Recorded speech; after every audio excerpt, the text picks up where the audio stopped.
us a brief summary of who you are? My name's Paige. I'm 19.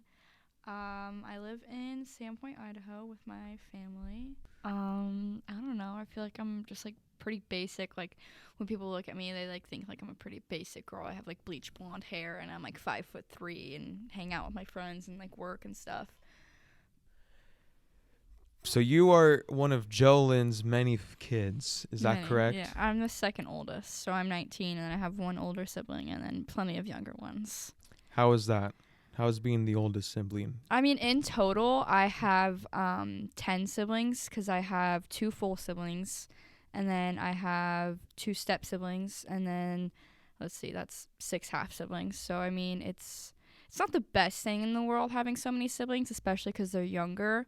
You know, some of them I can relate to, but some of them they're just kind of off in like Lululand. I mean, it's okay being like an older sibling, but it has its downsides. Especially around Christmas, huh? Yeah, probably. I feel like some of the downsides are just like I feel like all my life I've always been like looked up to, Mm-hmm. and it's hard because you have like this feeling of like And compared to. yeah, and you just like have this feeling of like oh like I have to set a good example, like I have to get good grades because if I don't, then my siblings will think it's okay, or like I have to do good in sports and blah blah blah blah blah and that kind of shit. So that's definitely one of the downsides, but overall I really love my siblings, and like having younger siblings is really nice cuz like most of my friends like they are the babies of their family, like they're the youngest, and so like when it's like kind of like a new perspective like being the older sibling. So it's kind of nice sometimes, but sometimes it has its downsides. It's really expensive for birthdays and stuff like that. What do you do on a day-to-day basis? I usually start my morning around 9, and then I, just get up. I usually have work. I work at Dubs. I'm the manager there, so I usually work from 9:30 to 4, and then after 4, I'll go home. Maybe I'll watch a movie, or maybe I'll go to my mom's house because I don't live there right now and hang out with my siblings, or go swimming with my sister, or I have some friends in Coeur d'Alene, so maybe I'll drive down there for like a party or something and hang out with them. And it's pretty repetitive, to be completely honest. It's kind of tiring, but I wouldn't change it. It's my life, and I really like it, so it's not bad. What was your childhood like? Like to start from the beginning. Start from your first memory and go from there. I don't even know what my first memory is, to be completely honest. I was born in 2002, and my parents were married when I was born. And like at the beginning, I don't have like really like memories of it, but like from what I can gather, it was like pretty good when I was born. Like I had both my parents, so that was great. Like I feel like in 2002 there were like a lot of my friends, because I'm from Texas, they like had military families. Mm. So one of their parents was always off and away, and then I thought I was like, oh, I'm so cool, like my parents are together. But like every family has their issues, and I feel like most of my memories from childhood, at least the ones that I choose to remember, are pretty good. I have this specific, like, this perfectly clear image of like a memory with like me, my dad, and my siblings. We used to live in Colorado Springs, and they put on a hot air balloon festival. And we were camping the night before, and I remember waking up to the sound of hot air balloons, and we had an open tent like at the roof. And I remember waking up, and it was like really early, so the sun was just rising, and there were like so many air balloons in the air. It was like it's like a crystal clear image in my head, and it was like the most like memorable thing that's ever happened. It's like it was like the best feeling in the world. It was just, as a little kid, you think they're like cool, like period, but like I think I was probably like 9, so I was amazed. It was the most beautiful thing I'd ever seen. But with the good memories come the bad ones.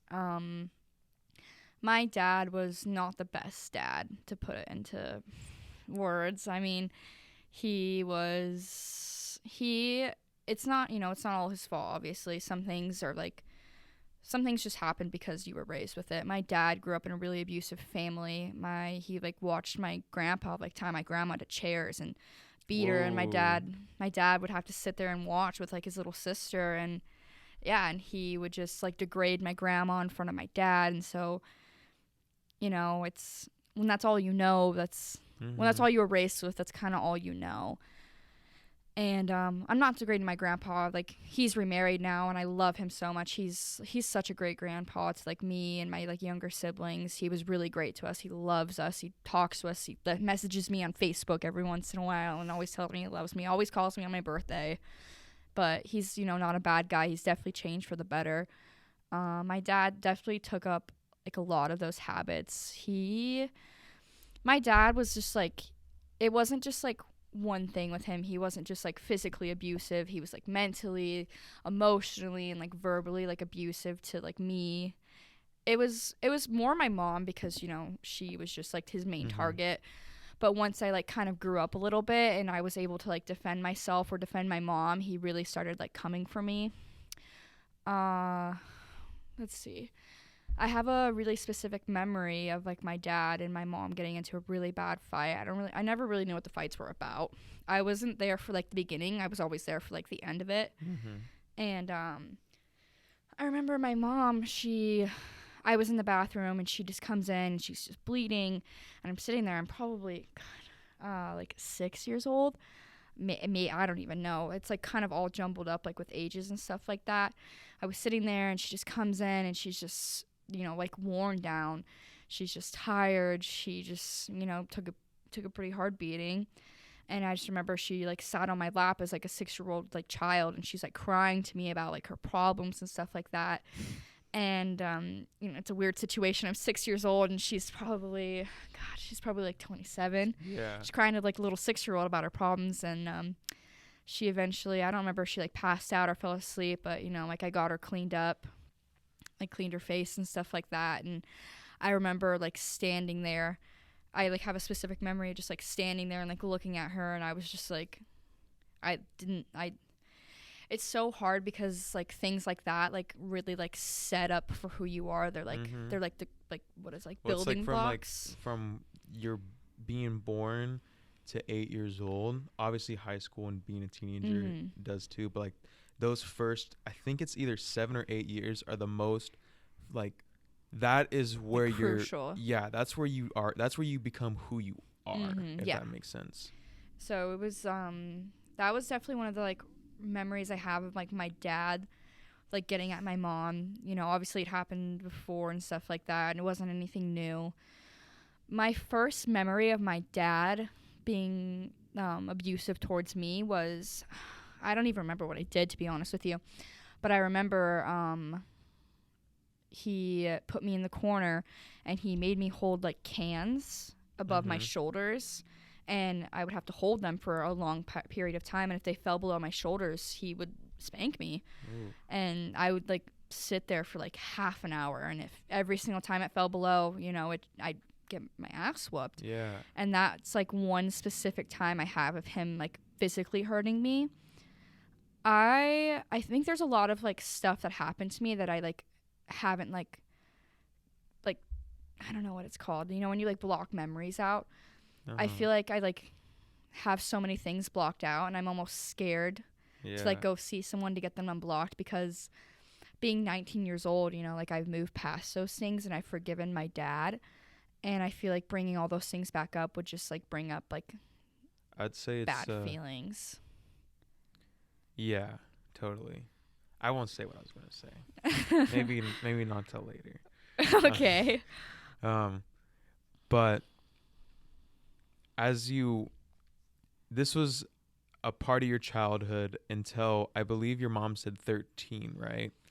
Yeah, just about when her and my like father got divorced. So what was it like when your mom disappeared? Because that's what she says in her episode. So what was it like when she just vanished? How did you deal with it? And then what was your dad like? I don't remember the day very specifically, but I remember she just wasn't there. And I remember, I don't know if I came home from school, if I was already there, but I remember like sitting there and thinking, I was like, this is it, like he's like going to kill me, like because I had watched my mom try to leave him in the past, and I like would watch him be like, if you like leave, I'm going to kill the kids. And I sit there and I'm like, I'm looking at him and I'm like, that's my father, like you would never think of like your dad hurting you, but like I didn't know what my dad was capable of. I didn't think my dad was ever capable of hitting me, but we were well past that. And I remember sitting there with my 2 younger siblings, and I was like, I'm like, this is it. Like, he's either gonna go find her and kill her, or he's like gonna kill us. And I was so scared. Yeah. I was so scared. And I was so angry at my mom. I was angry at her. Even thinking about it like makes me angry, because like, she knew what my dad was capable of, and she knew what he did to us, and she knew how angry he would get, and she like left. And so it was really hard for me to comprehend why she had left.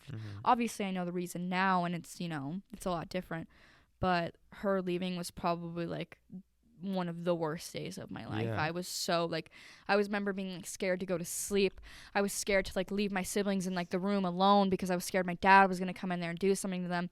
I was like my siblings' protector for so long, and like even my mom's protector. Like I like took multiple beatings for my siblings for my dad, because I like couldn't stand the thought of him like hurting them.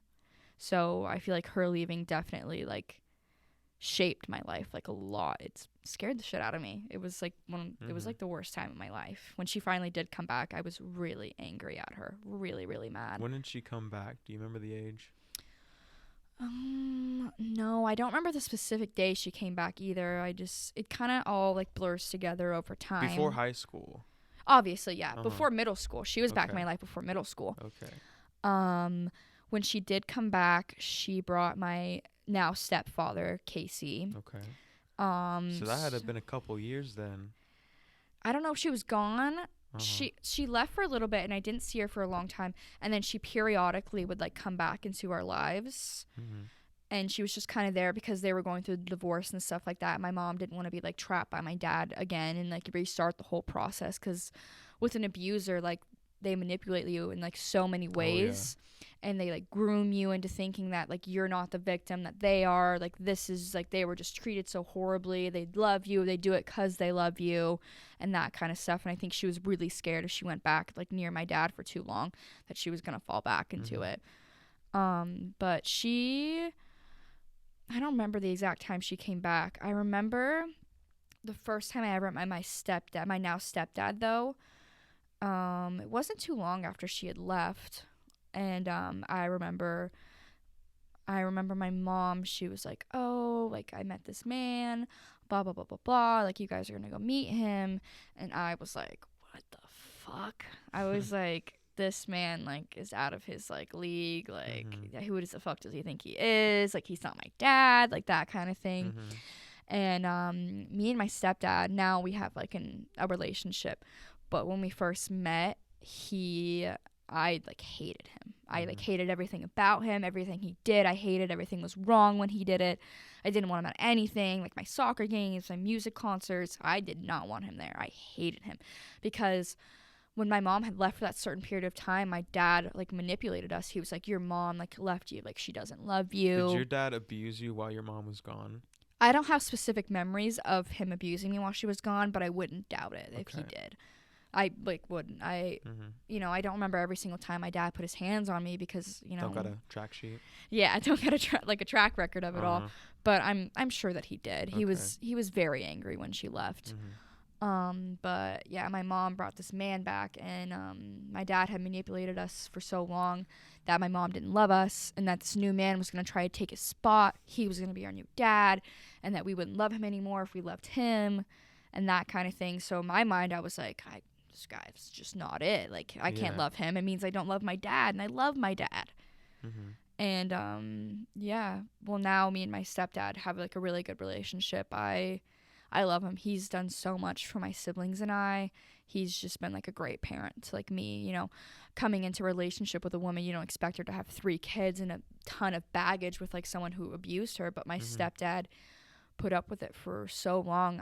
I don't know if my mom said it on her podcast, but she did actually cheat on my stepdad with my dad. On the way to Texas, we were all moving there, and I have a specific memory where we pulled over onto the side of the road, and I think it was my stepdad and my mom in the U-Haul, and I was in the car with my dad and his new girlfriend. And my stepdad gets out, my dad gets out, everybody's out, and we're sitting in the car, and they're all screaming at each other on the side of this highway in the middle of the desert. So, of course, I get out because I'm nosy, and I'm like, what the fuck's going on? And you're the protector, yeah, too. when I saw my dad angry and my mom was out there, obviously, you know, I didn't know how Casey was. I didn't trust him to protect my mom anyways. So, of course, you know, I get out of the car, and I'm standing there on the side of this, like, highway, and my dad is just, like, arguing with Casey, and he's just like, oh, like, I fucked her, whatever, blah, blah, blah, blah, blah. And he, like, whips out his phone, and he has, like, pictures of it and stuff like that. My mom's standing there crying. She's like, I'm so sorry, Casey. Like, it's true. Like, we did have sex and stuff like that. And my dad's girlfriend's pissed, and she's hitting him. And this is all happening on the side of, like, a freeway. And I'm like, what the hell is going on? Yeah. I was like, what the hell is going on right now? But my stepdad, Casey, he, you know, I'm sure he wasn't very happy. I got told to go back in the car eventually. I don't know what happened after that, but obviously everything, like, ended up working out. But being, like, a man and coming into a relationship with someone who has 3 kids, you know, I would personally wouldn't want to do that. So I've always 4 kids, right? Because she had Autumn. Autumn was not. I did not meet Autumn until I was probably about 13. Ooh. Obviously, nice. I met her when I was, like, a baby and stuff like that, but I did not meet her again until I was 13. Okay. So she was not a part of my life until I was moved to Texas. Okay. That's just a side note. Yeah. So what was it like to be in elementary school? And what was it just like to be in elementary school and then coming home to a whole different world? Do you get what I'm saying? Like, you almost have to be in a play at school, be an actor. How is that? You really did. Once again, like, manipulators, like, they, like, tell you, like, oh, like, you know, when you go to school, you can't tell anybody, you can't tell, like, doctors where you got bruises from and stuff like that. So I definitely was, like, it was, like, 2 different people. When I, like, as soon as I walked out of the house, I was just completely, like, different 7-year-old girl. I would go to school, and I was a really good student because, you know, I was scared if I didn't get good grades, my dad would punish me. So I was always a really good student at school. I was always just, like, I was a pretty quiet kid. I didn't really put myself out there very much. I was always pretty shy. I had plenty of friends, but I was just that kind of shy kid that never raised my hand in class type of thing. As far as I knew, my teachers never knew about anything. I don't remember any, like, specific memories of me going to school with bruises or anything like that. My dad would never hit me in the face. Or, like, arms and stuff like that. It was always, you know, like, I was getting spanked, or if I did get hit in the face, it was a slap to the face, something that wouldn't bruise. Or he, you know, he would grab me very aggressively sometimes, and, you know, I don't remember having bruises on my wrists or anything, but most of the time it was that. Verbally is pretty harsh, too. Yeah, he pulled my hair a lot, too. I remember that. He did pull my hair when, you know, like, I wouldn't hold still or something like that. He grab my hair and pull me around and stuff like that. So those were the only types of physical abuses I got while I was young. But yeah, I have to say younger, I definitely got more verbally abused. I feel like it never really showed at school, though. Like, I wasn't the type of kid to walk around with my head down. I was shy, but, you know, I was always... Linkin Park bursting through the headphones? No.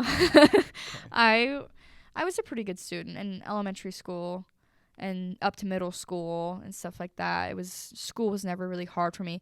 It was more, I really enjoyed school because it was like an escape. Totally. And, you know, I knew as soon as I left that house, like, I was, like, safe, like, I didn't have to worry. The only times I ever really struggled at school is when I knew my siblings were at home. I really had a hard time for a long time being away from my siblings because, I was, like, their protector and stuff like that. And so I really had a hard time whenever we were away from each other. Those were the only times I really struggled at school. But when I knew my siblings were there with me, you know, I felt a lot better. But as soon as I went home, you know, it all changed. At school, I'd be focused at school about school and stuff like that. But when I got home, my main focus was, you know, how am I going to get my siblings through the night? Am I going to need to feed them? Am I going to need to, you know, wash my mom's face? Am I going to need to watch my back? Am I, you know, like, what do I need to do to, like, make it through the night? And that kind of thing. And then the next morning I'd wake up. As soon as I walked out of the house, I was a different kid. I was a happy kid. You know, my dad really, really knew how to put on a show. Like, he really knew how to make it look like we were a good family. We were not allowed to go to stores without our hair being brushed. He did not want us, like, looking raggy when we went anywhere. We had to have our matching socks, and, you know, like, we never went out in dirty clothes. Like, he made sure that we looked like a well-together, like, family.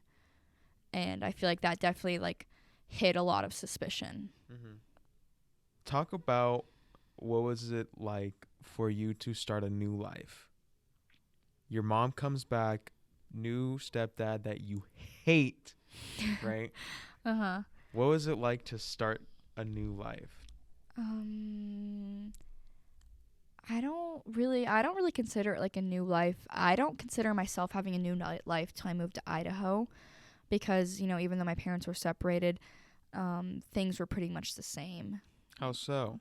My parents were divorced, so they would have different custody. My mom went through a lot of custody battle because, you know, my dad obviously was abusive. It ended up being, in middle school, I would go to my dad's on the weekdays because he was right down the road from my middle school. And then I'd go to my mom on the weekends. And my dad didn't stop being physically abusive with me until I was probably in the 7th grade. Okay. Up until that point, I feel like once I got bigger, you know, my dad didn't want to fight with someone who was bigger, you know. He would feel more bad about it and stuff like that. The last memory I have of my dad, like, physically abusing me was we got into some sort of fight. I feel like, I don't even know. I think it was because I got, like, a boyfriend or something, and he wasn't happy about that. Told me to go to my room, drop the F-bomb. I was like, F you, like, I want to go to mom's. I was walking down the hallway, and I had my back turned, and I turn around at the last second, and my dad's just making a full sprint at me, and I was like, oh shit. He shoves me. I just hit this wall so hard. My head hits it, my body hits it. I'm, like, laying on the ground. He's standing over me screaming, picks me up by my hair, throws me in my room, slams the door. That's the last memory I have of him physically abusing me. So I feel like, as far as the question of, like, how much did my life change or what is it like, my life didn't really change that much. I feel like I still face, like, the troubles of, like, being verbally abused, physically, emotionally. It was really draining for me to, like, have to go through a divorce too. And I was still really protective over my siblings, so I feel like not a lot about my life changed, to be completely honest with you, until I actually moved away from my dad. My life was pretty much the same. So then, how did your life change then? When I moved away from my dad. So I moved to Sandpoint June of 2016. I was going into my freshman year of high school. And so basically we had this plan to move to Idaho, and we didn't tell my dad that we were moving to Idaho. So take you back to the beginning when we first thought about moving to Idaho. My mom was going through, like, the paperwork and stuff like that of custody, and she was looking through it, reading it, and she realized that she could move us anywhere. She was only giving my dad time because he's our father. She was being nice. And she realized she could move us anywhere. Like, anywhere she wanted to go, she did not have to say anything to my dad. She just had to let the court know and that kind of stuff.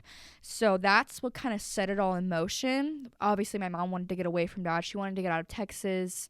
She didn't like Texas. She didn't want us going to, like, school there, like high school, college, or anything like that. It wasn't a good place where we were living. And so the idea presents itself. My stepdad, Casey, he's from here originally. He came down to Texas. I don't really know his whole life story. I don't really want to get into that. But he's from here, and he was like, you know, like, we could take them to, you know, Sandpoint, Idaho. And of course, my mom's like, what the hell is Sandpoint? Never heard of that before. I've never heard of Idaho before. And so my mom comes up here to visit one summer, ends up just, like, loving it. She just loves it up here. She came up here for the 4th of July, so we have that parade and the fireworks, so she loves it. She decided, she's like, okay, like, I want my kids to grow up here. Like, I want them to go to high school here and stuff like that. And so the plan got set in motion. Me and my siblings were individually talked to about. She was like, you know, you don't have to come with me, but this is what I'm doing. I want you guys to come with me. She's like, it was really hard for her because she didn't want to force us to, but at the same time, she was like, I don't want to leave you guys. And, you know, later on in the year, she did admit to me, she was like, if one of you would have decided to stay, like, I wasn't sure if I was going to go. Like, it was either all of you or, like, we're not doing it. And we all, you know, eventually agreed. it's weird because my two younger siblings, they agreed. Obviously, they're like, yeah, we want to move. It was so hard for me to leave. Even after facing all of that, when my dad got the new girlfriend, she had 2 kids. My little brother, who's my only blood brother, and my little sister. And I feel like over the years, I've realized what really would have kept me there. And I think that I was so terrified that if I left, that he was like going to turn on them. And the thought of like him doing that to them absolutely terrified me. And that's when I like learned a really important lesson at a young age. Like at some point, like I love my siblings, but like I have to like watch out for myself. I've been watching after someone my whole life, whether it was my mom or my siblings, and I had to do something for myself. And I think that moving to Idaho was probably the best decision I've ever made in my entire life. It was so hard. I cried and cried about it, and it was really hard. We didn't tell my dad we were moving until a week before we left. And I'm sure you can imagine how mad he was. He was not very happy that we were moving thousands of miles away from him. And I remember I have a specific memory of me packing up my room and my dad coming in. He, once again, he's such a manipulator. He's crying to me, telling me how much he loves me, how much he doesn't want me to leave. And, like me and my siblings were the love of his life. And he's going to kill himself if we leave. How old are you again? I was... You had to be like 13. 13, 14. Oh, my God. And, he's like, I'm going to drive my car off a bridge if you guys leave. And I just remember looking at him and I was like... I didn't say I didn't care, but I just didn't say anything. I just looked at him and I was like, I can't stay. Like, I can't do this because you want me to. Like, I need to do it for myself. And so we packed up. How many of my siblings? It was me, 4 kids, 3 adults, because my aunt came down and helped us. And we had 2 cats. And we drove from Texas to Idaho, and probably one of the worst car rides of my entire life. I can imagine so. About halfway into the trip, because we gave our cats sleeping pills, we smell like a rancid smell in the back of the car, and one of the cats just like shit everywhere, and it was pretty bad. One of my siblings was probably about 2, and she hated every minute of it. But once we got to Idaho, it took a little bit of adjusting, and like moving across the country the year before freshman year, like it's not just middle school, Totally. It's high school. Yeah. I was so terrified. Thank God I played on the soccer team, so I got to meet some people before the school year started. But it was probably it was really scary. I definitely cried on the first day of school, the morning of, and I was so scared. But it was the best decision ever. As much as, it's a small town and whatever, this place, it's a really good place for kids to grow up. Being a 19-year-old, it's kind of boring now. But when I was 14, 15, the summer that I moved here was by far the best summer of my entire life, because we lived out in Sunnyside. Yeah. And I met my little sister's ex-boyfriend and his family and all his friends, and we would go out on the boat, and we didn't have license, and we didn't have jobs, we had no responsibilities, so we would just roam around this mountain on Sunnyside and up these. It was the best summer of my entire life, and I wish I could go back to it every day. So as you make the journey here and you've settled down and time has passed, do your tendencies to protect and constant living in fear still exist, or do they diminish? They definitely, once we moved here, it definitely diminished. I have gone to therapy my whole life. And I went and saw a therapist here, and she really helped me a lot with like my anxiety and stuff like that, because that's basically what it is. It's like I get really bad anxiety thinking about my siblings, like being lost or being scared. So once I moved to Idaho and I just realized what a good place this is, I'm like, there's not a lot of bad things that happen here. I feel like it diminished so much, and it was so much healthier for me. I used to, when me and my siblings would go to the park, when I couldn't see my siblings, I would go full panic mode. I would have full anxiety attacks at the age of 11 years old. I couldn't catch my breath. I would fall onto the floor. I'd just be screaming, crying out for them because I was just so scared. My mind would immediately just go to, they're gone. I'm never going to see them again. And that would happen to me multiple times in a week. If I couldn't get a hold of them, if I couldn't see them, if I was yelling for them and they didn't answer me, if they went down the road and they didn't come back after like 5 minutes, it was full on panic. And my mom, like, she just like knew I had a really bad problem with that kind of stuff. My mom like nicknamed me like Mama Paige and stuff like that. You know, we joked about it for a while until we realized like what a big issue it had become, because I had just been so leaned on for so long about like caring for them and stuff like that, when I was so young, I just like, I have to care for them like the rest of my life. Like that's my like job. Like I have to take care of them. And it took me a long time to realize that it's not my responsibility to like care for anyone. Obviously, I love my siblings and I care about them. You know, I worry about them when they don't answer the phone and stuff like that. But it's not as bad as what it used to be, because I like learned a very important lesson that, you know, things in life happen for a reason.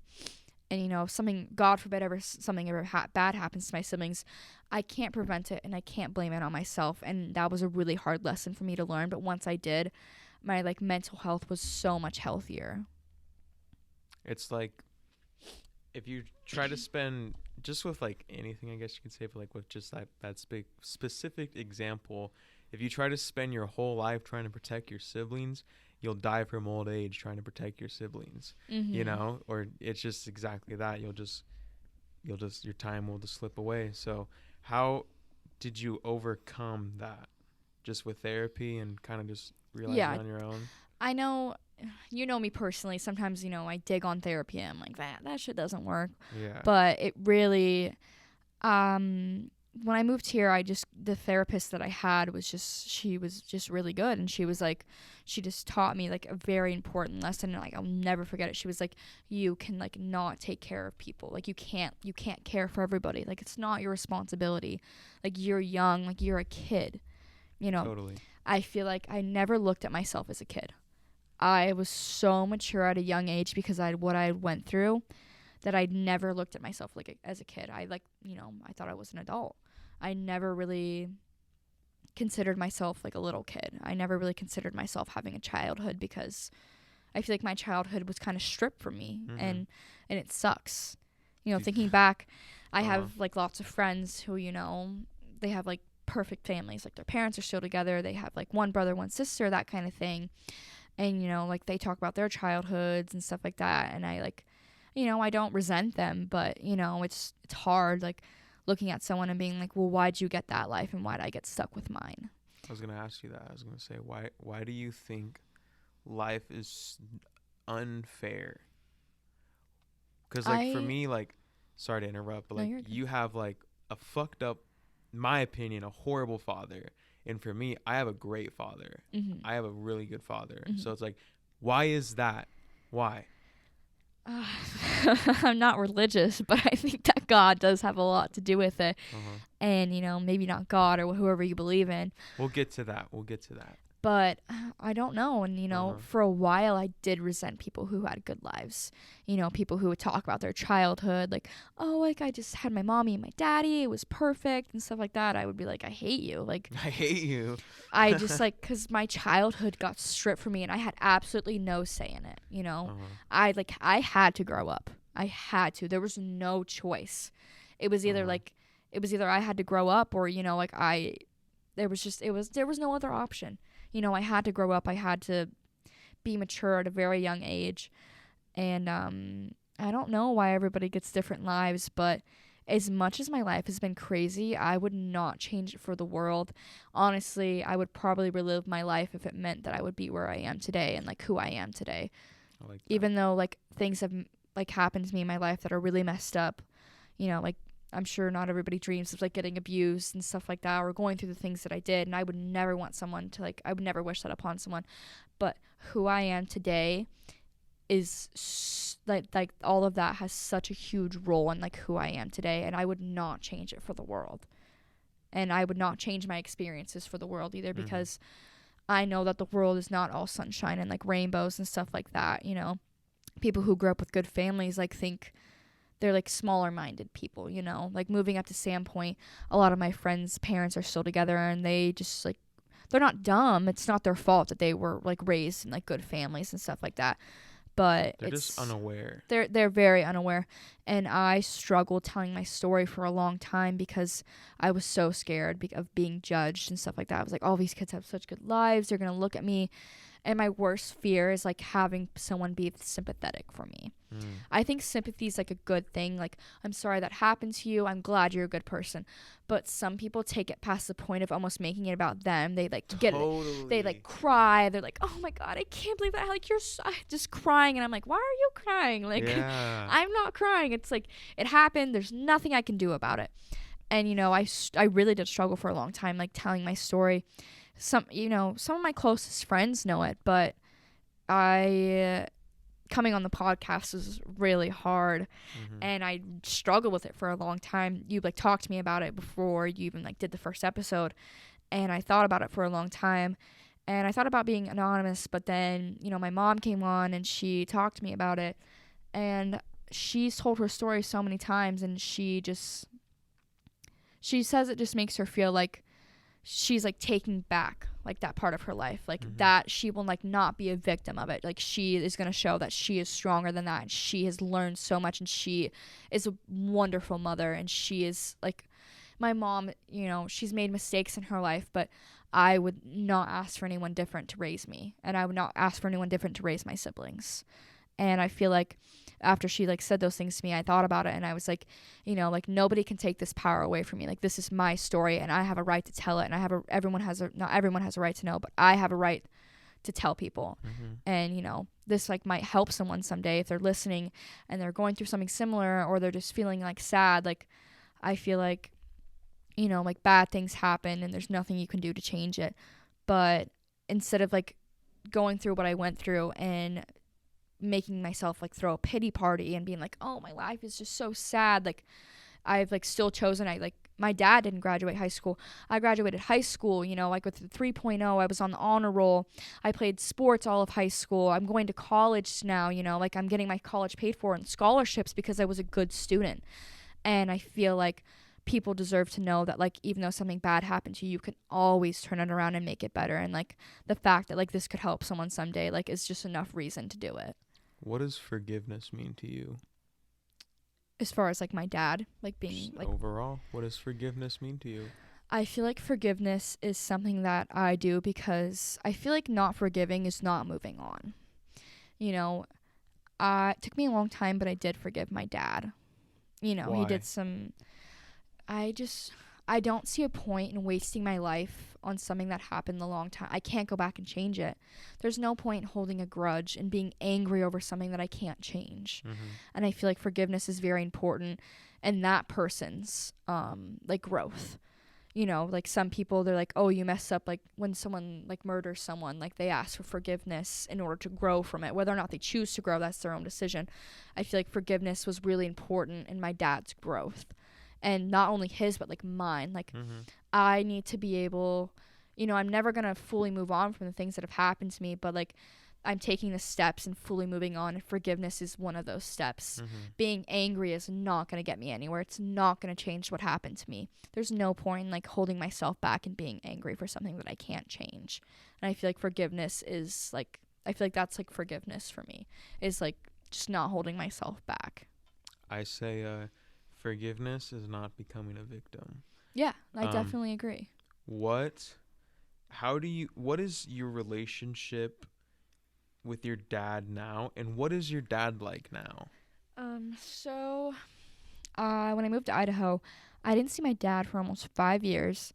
And then my freshman year of college for spring break, I finally decided, I was like, I'm going to go down there. And your dad, just a side note, your dad barely talked to you throughout high school. Yes. Barely, from my knowledge. No, he rarely called me on birthdays, Christmases, that kind of thing. It was rare that I got a phone call. When I did, it was odd. So it was definitely, and my dad for so long was like, I'm going to come visit. We have these plans the first year that we moved here, that my mom was going to drive down and we were going to meet my dad halfway.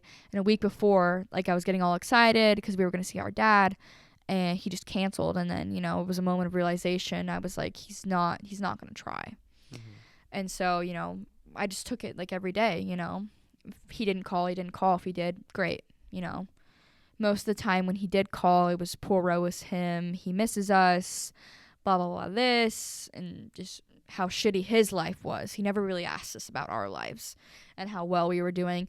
I don't think he wanted to hear how well we were doing because it would just, make him angry. Smart. I'm glad you did that. I'm glad you moved away from the microphone. That means you're smart and observant. Just saying. Thank you. God, what was the question? I'm sorry. How was the relationship with my dad? So yeah, spring break, freshman year of college, I decided I'd been putting off for so long. I was like, I just bought the plane tickets. Just bought them. I was like, I'm going to do this. I'm going to go down there. I'm going to visit him. By this time, my dad has gotten remarried. And, you know, the lady that I got married to has 2 of her own kids. So I have 2 step-siblings. So the week before I left, I was so scared and I was nervous. I hadn't seen him in 5 years. You know, when I left, I was, you know, a little 14-year-old girl. I hadn't even hit puberty. And now I'm coming back as like this full grown 18-year-old like woman. Like I am like working. I have a job. I have a car, paying my own bills. I graduated high school at this point. I've been in college for a whole semester. I was just like woman. And so visiting him, he picks me up from the airport. He's crying. He's really excited to see me. The visit there, you know, it was good. It was fun. I met my step-siblings. They're such nice kids. My stepbrother, he's the sweetest little kid I've ever met. So nice. Stepsister, didn't really talk to her that much. She was going through a hard time. Stepmom, she is she's quite the wonder. She is quite the wonder. But I feel like going down there and visiting my dad was really solidifying for me because, you know, for like years I'd wonder what he'd been doing and I'd wonder what he's done with his life and stuff like that. And going down there and seeing it like really kind of built my relationship with him a little bit because I understood him a little bit more and he understood me. Seeing me in person, I don't know, I feel like just seeing him in person and seeing what his life had been like really like helped me get more of an understanding of like how he'd grown into a different person than the last time I saw him. Give me some examples on what you mean. What does he work? What is his house like? So my dad was still working the same job at the same company. My dad, what does he do? He does HVAC, like AC units and stuff like that in big buildings. So he works on like certain projects and stuff like that where he like does ventilations and stuff like that. So that's basically what it is. He's been doing it for a long time since I was in elementary school. My dad, one way he definitely changed that I noticed, my dad was never the safest driver. He drove really recklessly, speeding tickets all the time. You know, he was just very dangerous. And when I first got in the car with him, first thing I noticed was weird was he put on a seatbelt. It was so weird for me. I'd never seen my dad wear a seatbelt. He just, the way he like drove, the way he acted was just so different. My dad, whenever he would talk, there was, no matter what, even if he was happy, there was always just like a sense of like anger inside of him. He just always had this anger pent up inside of him. And after I saw him after 5 years, he was such a different person. He just seemed so much calmer. And, you know, he never got in any fights with my stepmom while I was there. He like never was angry while I was there. And it was so weird. It was crazy to see how much he changed. He just had such a calmer demeanor. He was just very laid back, you know, like nothing really like bothered him anymore. Like when I was younger, I like wasn't really allowed to like be dirty and stuff like that. Like my room was clean and stuff like that, you know. And I was with my little stepbrother and his toys were like everywhere, and I was like, you better clean those up. Get some PTSD coming back, huh? I was like, you better clean those up. And he was like, no, it's not that big of a deal. My dad comes in and he was like, hey, pal, like, can you just clean those up for me? Whoa, that's I was crazy. like, I sat there for a minute and I was like. That has to be like earth shattering. No, it was. It really was. Because God forbid my dad walked in the room and I had toys everywhere. He would scream, clean these the fuck up. Like, we're no pigs here and shit like that. And so as soon as he said that, I looked up at him, and I think he knew too. I was just like, yeah, dude, that's crazy. I was like, all right, like I see you. But whenever he, I never told my mom about this. Whenever he would like touch my like my stepbrother or even my half brother and half sister lived with him. They were like joint custody, so I saw them while I was down there. He would never really like I never saw him like grab them in any way. He was very gentle with my siblings. Like slow moving. Yes, like whenever he picked them up, he was very gentle, set them down very gentle, and I was like, where were you, Dad? Where is this side of Dad? Yeah, it made me almost, I wasn't angry, obviously. I was a little resentful. Yeah. I was just like, you know, like, where was this, like, warm, loving, caring father when I was that age? You know, like, I literally would have, like, gone to the ends of the earth for my dad to be nice to me for one day, to ask me nicely to clean my toys up, to pick me up gently, or, you know, even tuck me in at night, you know. Whenever my stepbrother went to bed, he would go up in his room, tuck him in, turn on his TV for him. And, you know, it was the first night there, I was laying in the bed and I was just sitting there and I like couldn't really grasp the fact that I was there. Like I was in my like father's house with like his new wife, his new children, and 5 years later in Texas. Like it was so like starstruck of a moment. And I laid there for a while and I didn't cry, but I was like upset. Yeah. I was just so uncomfortable with the fact that my dad was being a better parent for someone's kids who weren't even his. And, you know, I was angry and I wanted to ask him, like, where was this? Like when I was that age, like where was that love and compassion when I was that age? But I realized it's part of like the forgiveness thing. I realized that, you know, I can't go back and change it. All I can do is be happy that these kids get a father figure like my dad in their life. And your dad has changed too. He has. He really has changed a lot. How come do you think he's changed? I think us leaving had a lot to do with it. I really didn't think he would ever. I don't think he ever thought we would leave. And when we did and we didn't come back, he definitely was like, oh gosh. And he was definitely caught off guard. And I think a lot of it had to do when he remarried. You know, my stepmom, she's a nice lady. She's quotation. She's an interesting lady. She definitely wears the pants in that household. That's all I gotta say about that. And I feel like my dad is like a little bitch now. Bitch. The tables have definitely turned. That's funny. And I feel like that had a lot to do with it. Maybe she's put him in his own shoes. No, I really think so. I think she put him in his place. Yeah. And you know, I'm thankful for it. My dad did change a lot. It was for the better. So I saw my dad after 5 years when I went down there to Texas. And I didn't see him for a few months. Flew back home, you know. And I didn't see him for a few months. And my little sister was going to graduate high school. And there was talk about him coming or not and that kind of thing. So probably about 3 days before the graduation, I get a phone call from him. And it wasn't unusual at this point. Me and my dad, after I went down to Texas, our relationship got a lot better. You know, we texted back and forth about, he would ask me how my day was and that kind of thing. The relationship really bloomed from there, and he was really starting to reach out and be more of a father figure. And so it wasn't uncommon that he just called me randomly, you know, whether he was getting off work or he knew what time I got off work. No. Okay. He hasn't texted me today. I'm sorry. Continue. And he calls me and I answer. And this time, most of my mom's family was in town visiting for my sister's graduation. So I was kind of stressed out. They were all there. There was a lot going on. My sister's graduation. And then after that was my birthday. There was so much going on in between. And so he calls me and I answer. He's like, hey, I have to tell you something. And I'm like, oh, God. All the things I'm imagining in my head. And he's like, I'm coming for your sister's graduation. And I was starstruck, and because he didn't come to mine. So I was starstruck. I was, you know, obviously I was happy for her that she was going to get to see our dad. 'Cause at that point, I was the only one who visited for spring break. That's true, yeah. And so they still hadn't seen him, my two siblings. And so I was really happy. He was like, but I don't want you to tell your mom. And I was like, okay, I won't tell her. And that kind of thing. And as soon as I get off the phone with him, I call my grandma. And I'm like, Grandma, my dad said I couldn't tell anyone, but I have to tell you because I need your opinion. I tell her, I'm like, oh, he doesn't want me to tell Mom, blah, blah, blah, blah. She's like, you have to tell your mom. Like, you have to. You know, after not seeing someone who put you through those kinds of things for 5 years, they can't just show up into your life like that. It's kind of disrespectful, you know? It's disrespectful, and it's, in a sense, almost unhealthy. Yeah. Uh-huh. And so she was like, you need to tell your mom. And so I went and I told my mom.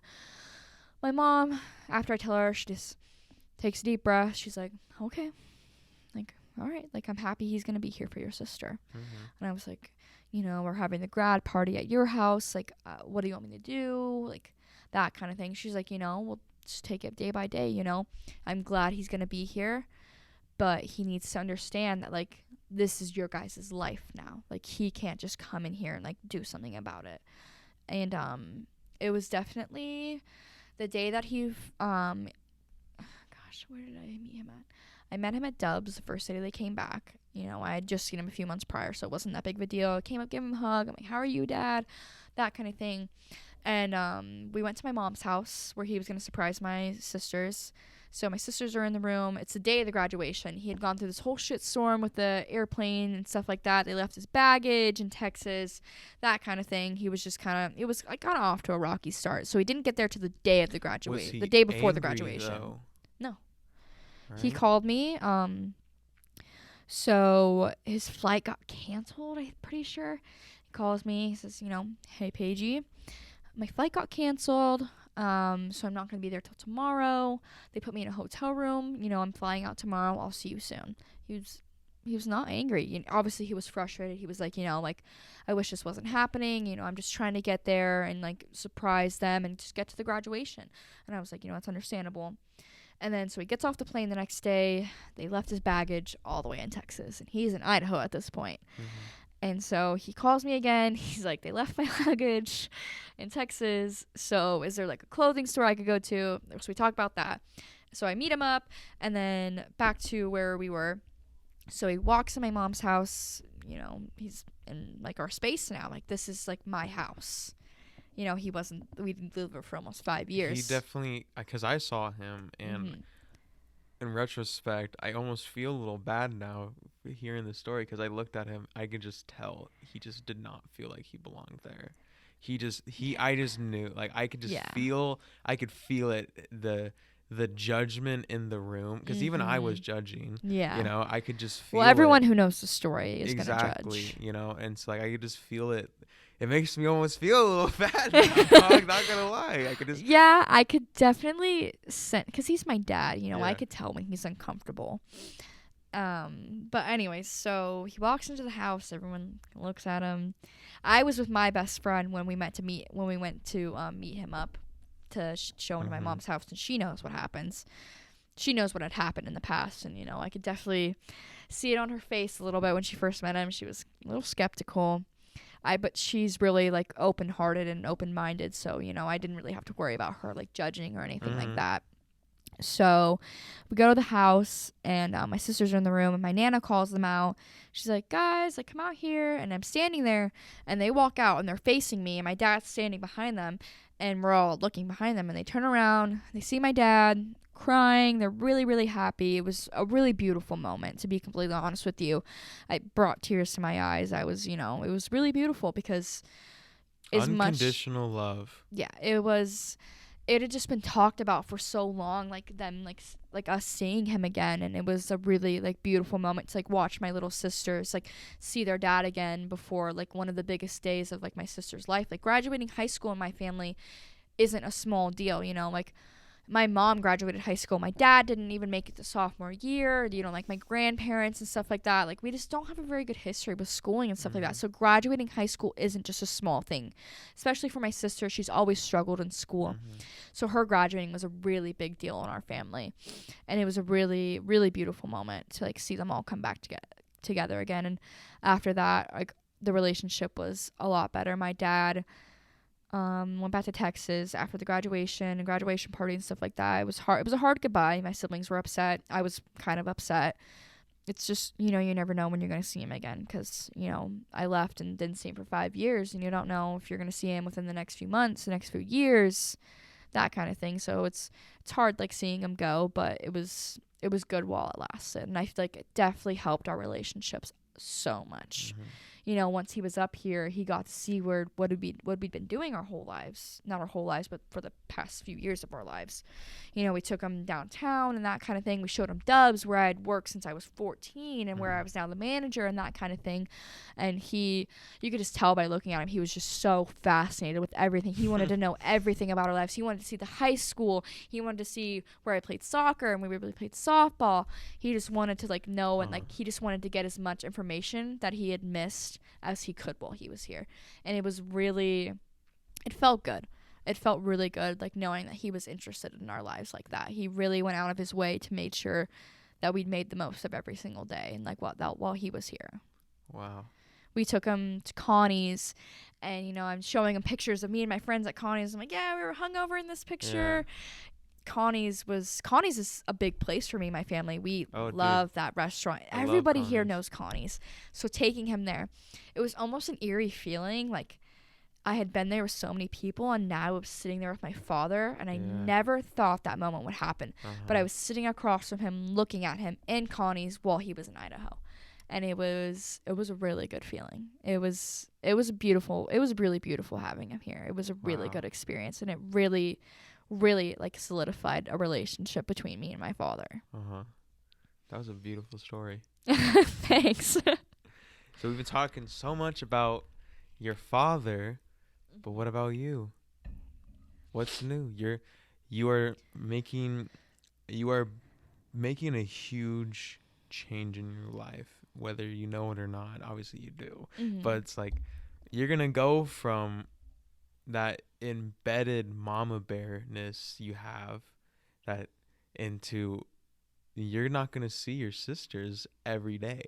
Yeah, it's gonna or your mom, it's gonna be instantly. Yeah, I'm moving in a week and a half to Coeur d'Alene. Granted, it's not miles, it's not hours away, it's 45 minutes, but it's furthest than I've been for my family in a long time, as far as living. It's great. I'm going to get my own apartment with my friends, and it's really a big step in my life, but it's definitely weird, and I am growing up, and I have to face the facts. Totally. I'm not a little 16-year-old anymore, and it's weird. And a part of me, obviously, I'm really excited to move away, but at the same time, those fears kind of creep up back in your head, what if something happens and I'm not here? What if I miss something? And I feel since I didn't really have a childhood, I haven't been living vicariously through my younger siblings, but I want to be there for every milestone and stepping stone. Totally, when my siblings graduate kindergarten, even Head Start, even elementary school, I want to be there for it. I don't want to miss a single concert. Even if the singing's horrible or the musical instruments are horrible, I want to be there for everything. And the thought of having to miss something breaks my heart. But, me not being there doesn't mean that I don't love them. And I need to understand that. It doesn't mean that I love them any less. And so moving away it's going to be a little tough, but it's really for the best. And I know that it is. And I'm really, really excited for the next chapter of my life. Where do you see yourself in 10 years? Where do you want to be? Where do you want to be, and where do you see yourself? In 10 years, I will be freshly 29. I hope to graduate at college at that point. I want to graduate from Gonzaga University in Spokane, Washington. Really good school. It's, I want to go there. And, I'm going to set my mind to, and I'm going to do it. I want to either graduate with a master's degree. I haven't really decided, but I want a master's.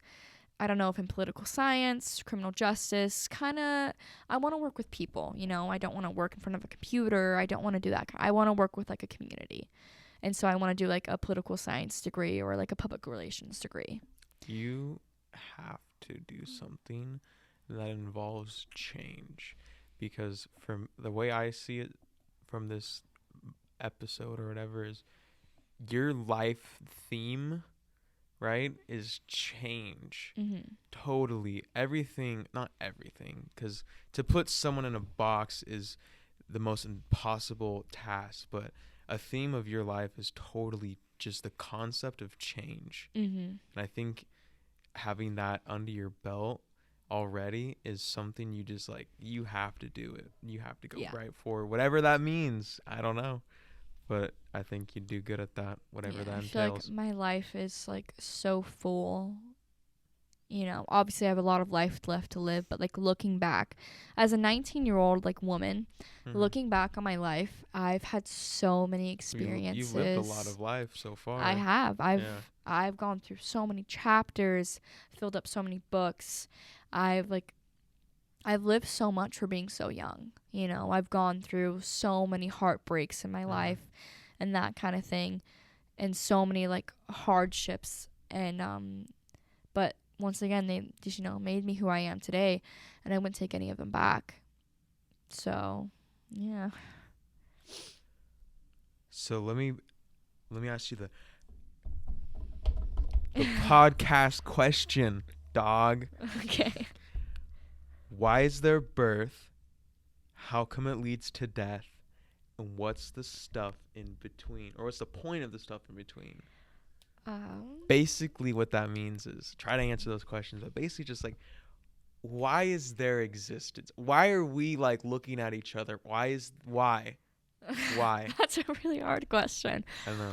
Oh God, that's a really hard question. I don't know much about death, to be completely honest with you. I've never really faced death in my entire life. I think the only time I faced death, I shut down.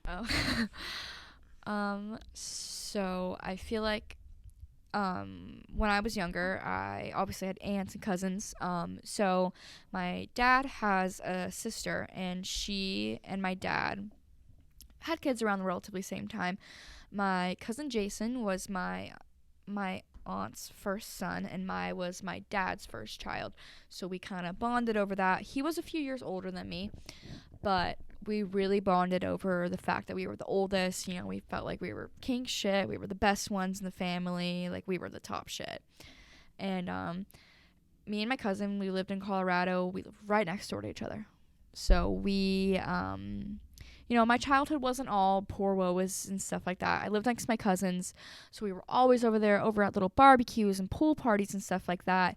And me and my cousin Jason were really, really close. He was my best friend. We did everything together. You know, when my dad would get angry at me, I never really had a protector. I had my mom, but he was my protector. He, you know, would never let anyone be mean to me in school. He would never let one of his siblings be mean to me, or my siblings be mean to me.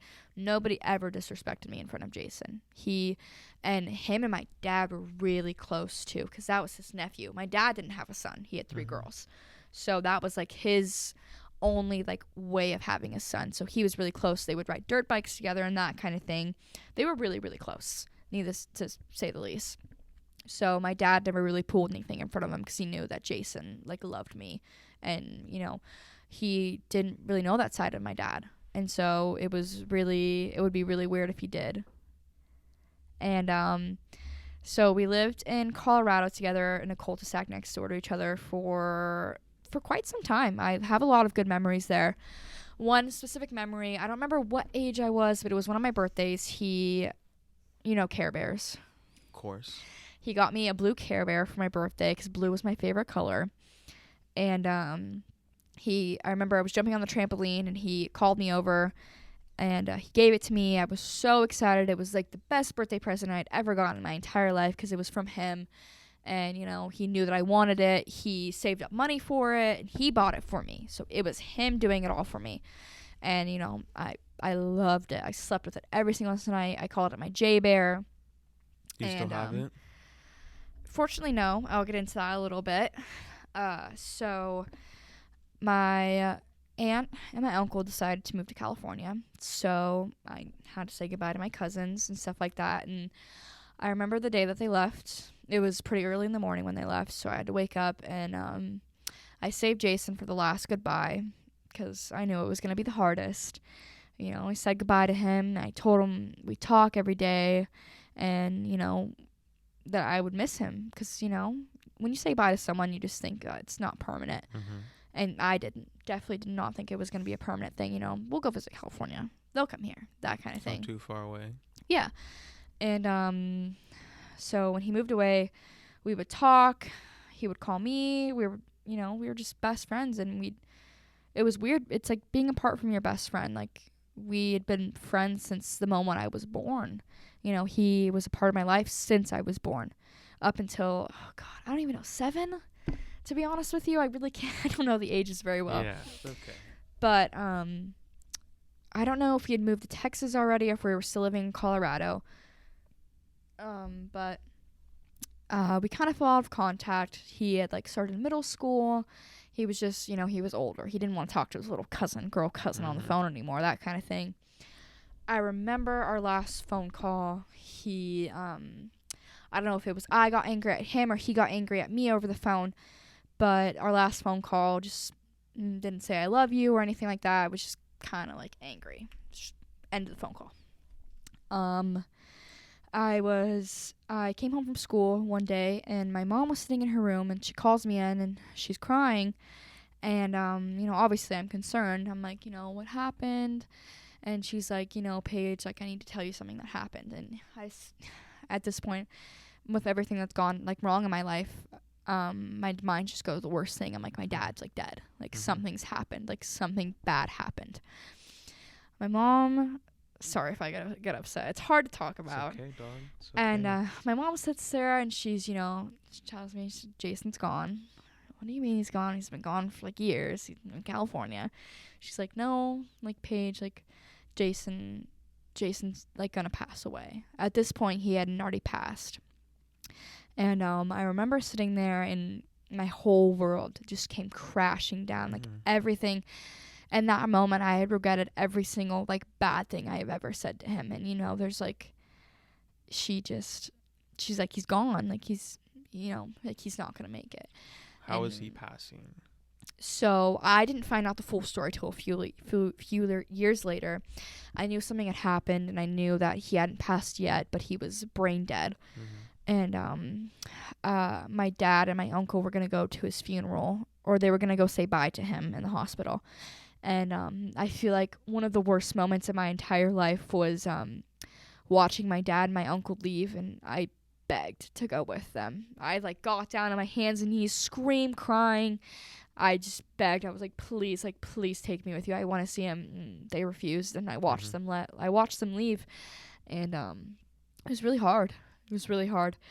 We got the phone call, and my aunt's crying. She just lost her son. She calls my mom. Jason's gone, She calls me in once again. She tells me, Jason's gone. And it was probably, even to this day, I've never felt heartbreak like that before. Like, never in my entire life. How some people say, like, you have soulmates. I, not in a romantic way, but I think that, like, Jason was my soulmate. Totally. Like, he was just my best friend. Like, we got each other on everything. And come to find out, a few years later, my cousin, he committed suicide. He tried to hang himself in his closet. I don't remember the exact story, but my aunt found him, and when they did, they tried to resuscitate him. He was brain dead. They were just keeping him alive on the machine until my dad got there so we could say goodbye to him. They went to the funeral. They had a funeral and stuff like that, and then I was always thankful that I'd kept my bear after that. It was the most prized possession I ever had. And I never got to say goodbye to my cousin until a few years later when I went to California to visit my aunt. They took me to his final place of resting. Saw his headstone, and my grandma and my aunt were crying. And at that point, I had spent so many years crying over it that I, like, physically couldn't anymore. So I was just standing above his grave, and for some reason, I just couldn't find the will to cry over his grave because I was just finally so happy that I got a chance to say goodbye. And it was my grandma. She yelled at me while we were there. She said, "Why aren't you crying? You're so heartless." And I remember this feeling of, like, I was, like, almost at peace, Here I was finally getting my chance to say goodbye after so many years of tears and so much time, like, wondering what I did wrong. And I blamed myself for a long time, because the last phone call I had with him, it was... Especially at that age, too. Yeah, it was really hard. I'd spent my life so long being a protector, and here I was not being able to protect one of the people that I loved most in the world. Yeah. And it was hard. I couldn't even protect him from himself, and I just felt like an absolute failure. I blamed myself for so long. And it took me, even till I lived here, to get over it. It took me a long time. And so I went and I said goodbye to him. And back to the J Bear. So when I was moving out of Texas, I went to my room to pack my stuff up. And I was packing my blankets and stuff up. My dad comes in before he starts crying to me. No, it was after he started crying to me. I go to grab my bear off my bed. He rips it from my hands.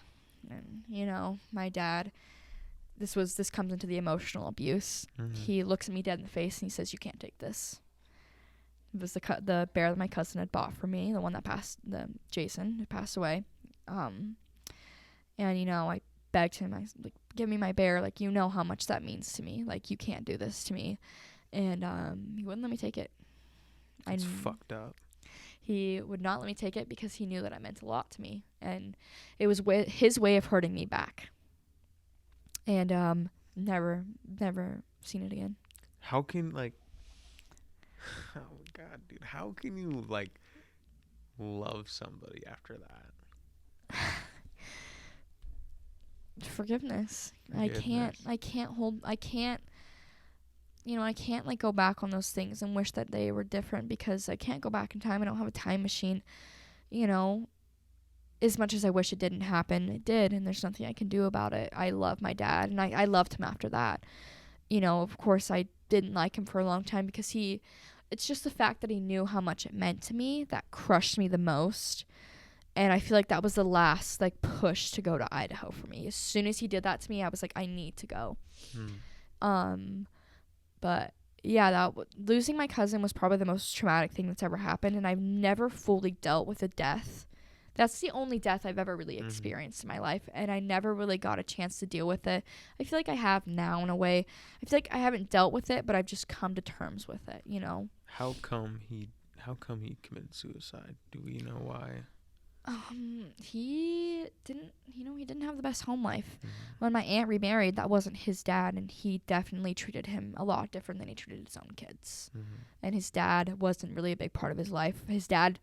I got told about his dad at his funeral. His dad went to Jason's funeral, and he didn't really sit down. He just stood in the back. Wow. Yeah. That's so how deep question I told you about. Hearing that and seeing what he gone through, how come you've never tried suicide, or have you?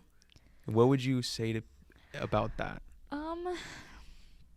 You know, after my cousin committed suicide, I saw it just completely break my, like, aunt apart. She kind of forced religion down her and her family's throat after that because she couldn't cope with the fact that Jason was gone. She had to find a way for him to still be there, and, like, finding God and, like, guardian angels and that kind of thing, and we all, like, go to heaven. That was her way of coping. And it destroyed my aunt. It really did for a long time. Like, watching her, it's destroyed my dad. It destroyed a lot of people when he passed away. He was just young, and he was always a happy kid, and you just never expected it.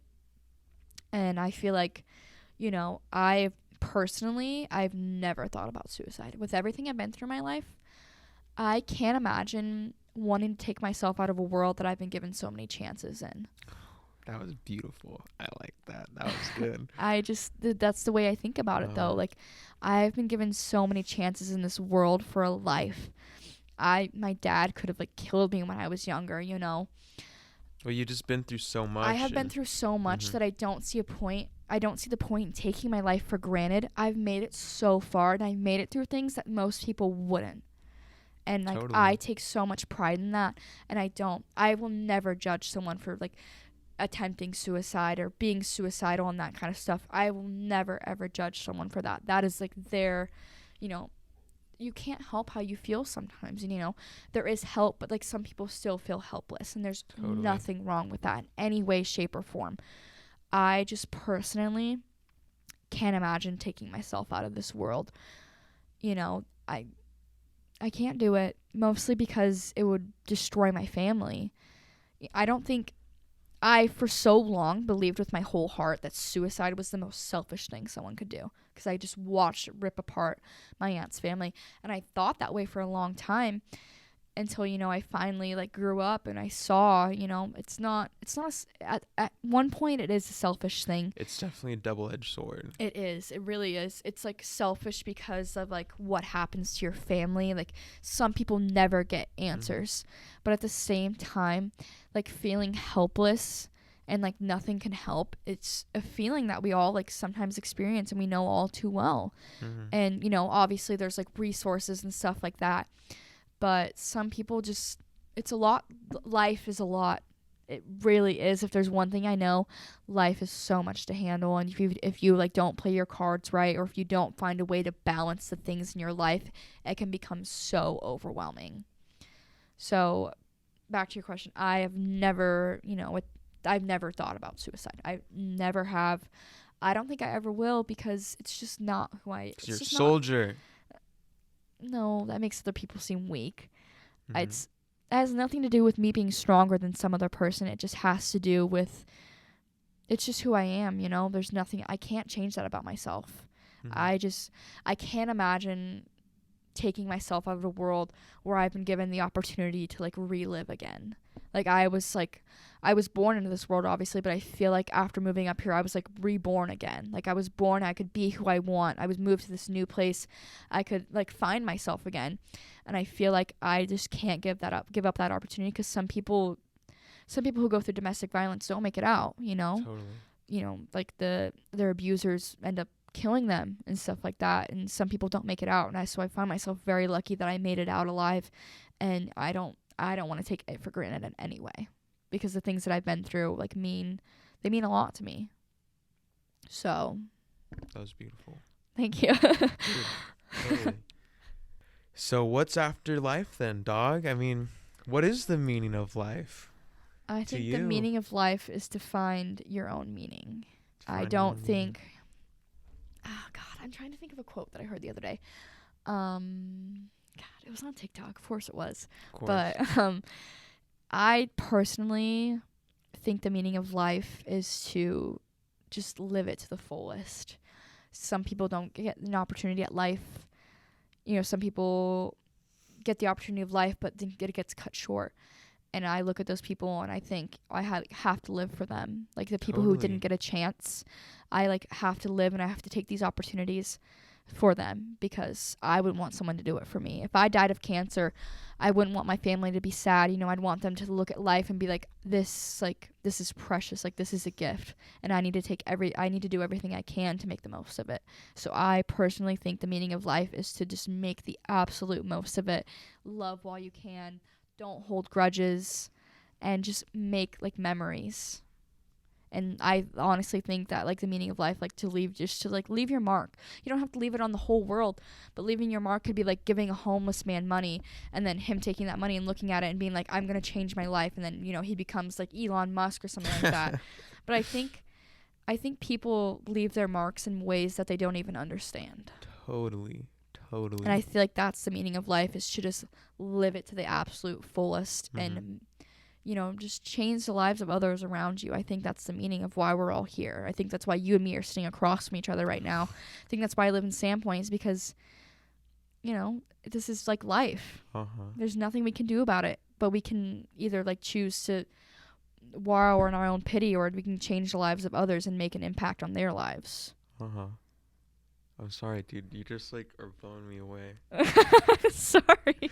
I just honestly, I did not expect you to like be this good at like a storyteller and like be so insightful. Honestly, just I have a very old soul. That is just a pure compliment that I will totally keep in the podcast. I totally like underestimated you, and I'm gonna fully admit that right now. It's okay.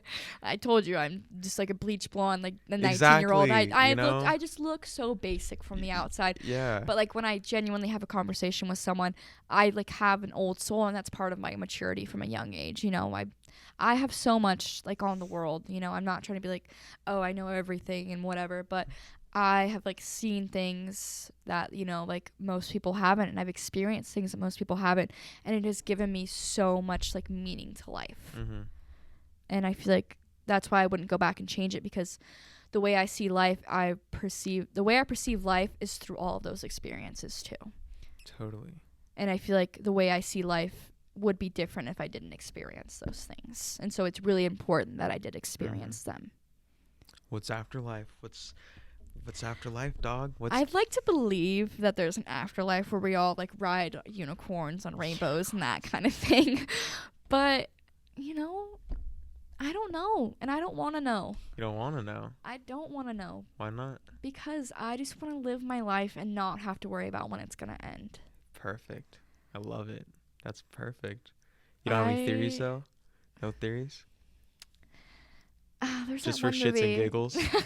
There is that one movie that made me believe in God. What is it called? Heaven is for Real. It's the one where that little boy dies and goes to heaven.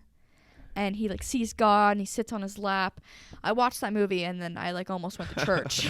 Almost went to church. Yeah. Uh-huh. But I don't like to think about what's after, because I just like thinking about what's after means you're not thinking about what's in the moment. God. I love you, dog. I can't right now. And I like believe that with my whole heart.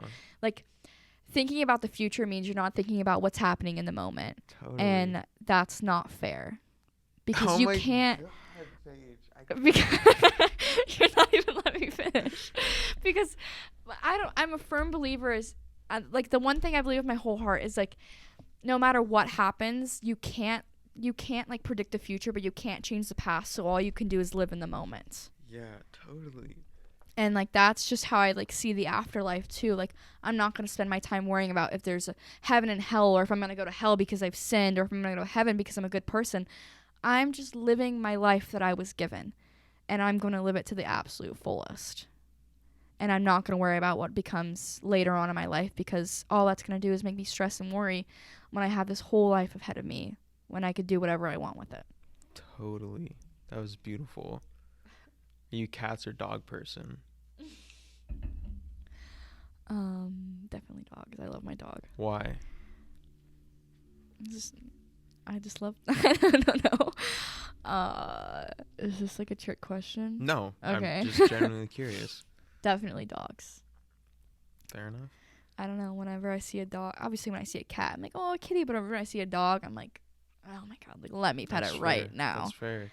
Dogs, dogs are the definition of unconditional love. It is. Totally. And I don't know, I like cats, but I feel like they kind of have always seen me as like a lower, they're like the king shit. They totally do. They're like king shit, and I'm just there to feed them and water them. Yeah. And like I'm the reason that they're alive, but they think that I'm alive because of them. Mm-hmm. They're kind of just like little shits. Let me pull my little notes here. Also, dogs are a little bit dumber than cats, so I feel like, they just do whatever they want. And if you give them a compliment, they just love it. But cats, they're like, they look at me like I'm the idiot. What do you think deja vu is? Oh my God, I've had so many weird deja vu experiences. Yeah. I will like have a dream about something, and then the exact thing will happen. Totally. And it's the weirdest thing. Why? What do you think? See, that's crazy. Yeah. I don't know why. There's so many different theories about it. Like, oh, like these are experiences from the past life, or honestly, I think deja vu is you just reliving the same thing over and over, like it's happened in the past and stuff like that. But I've had some weird like cases of deja vu where like I've like dreamed about a situation and that exact situation happened. Like the people said the exact word and the exact tone. And in the moment I like sit there and I like get the chills and I'm like, what the hell was that? Like, can I see the future or something? Yeah, and like to refute what you said, I guess you could say, is because I've had deja vu in places I've never been before. Mm-hmm. Like in situations I've never been in before either. Yeah, like I told your mom this story. I'll just say, like, I had deja vu in like California.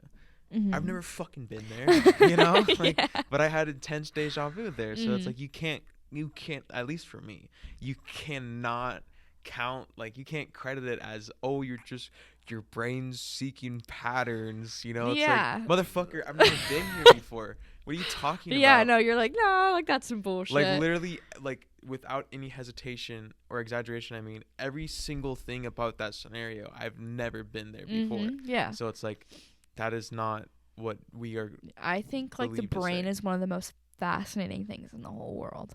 How so? Why? There's just so much going on inside your head.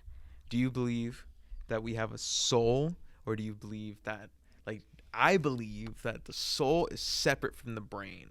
What do you think? I don't know, because I don't really know how to define, like, in my words, like, what a soul is. Like, when I think of, like, your soul, I just think of, like, I don't know, I kind of tie it to, like, your personality and, like, your ethics and stuff like that. Like, I think, you know, if you have good ethics and you have, like, not necessarily good ethics and then it equals a good soul and that kind of thing. But I feel like your soul is just, like, your, like, internal, like, your, like, internal self. Like, we obviously, like, project a certain person.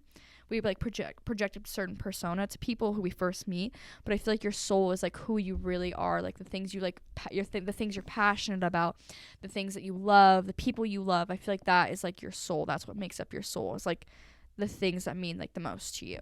I feel like that's, like, a soul for me in, like, my terms. Beautiful. What about consciousness? Yeah, I think, so here's what I think, okay? Let me share with you.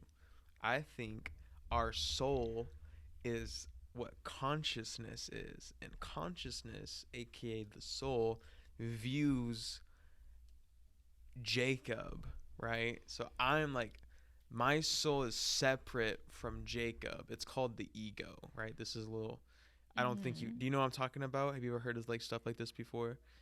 Okay, so I don't think so. Okay, so the ego is, Paige is the ego. Paige gets mad when something happens, right? But you can step out of that ego and experience pure consciousness, pure just, like, existence versus Jacob in existence, if that makes sense. It's like, it takes some practice, but it's like your brain is an antenna to reality versus my brain is reality, right? And so when we die, the soul leaves the ego, which is my brain, leaves my vessel of Jacob, moves on to whatever else.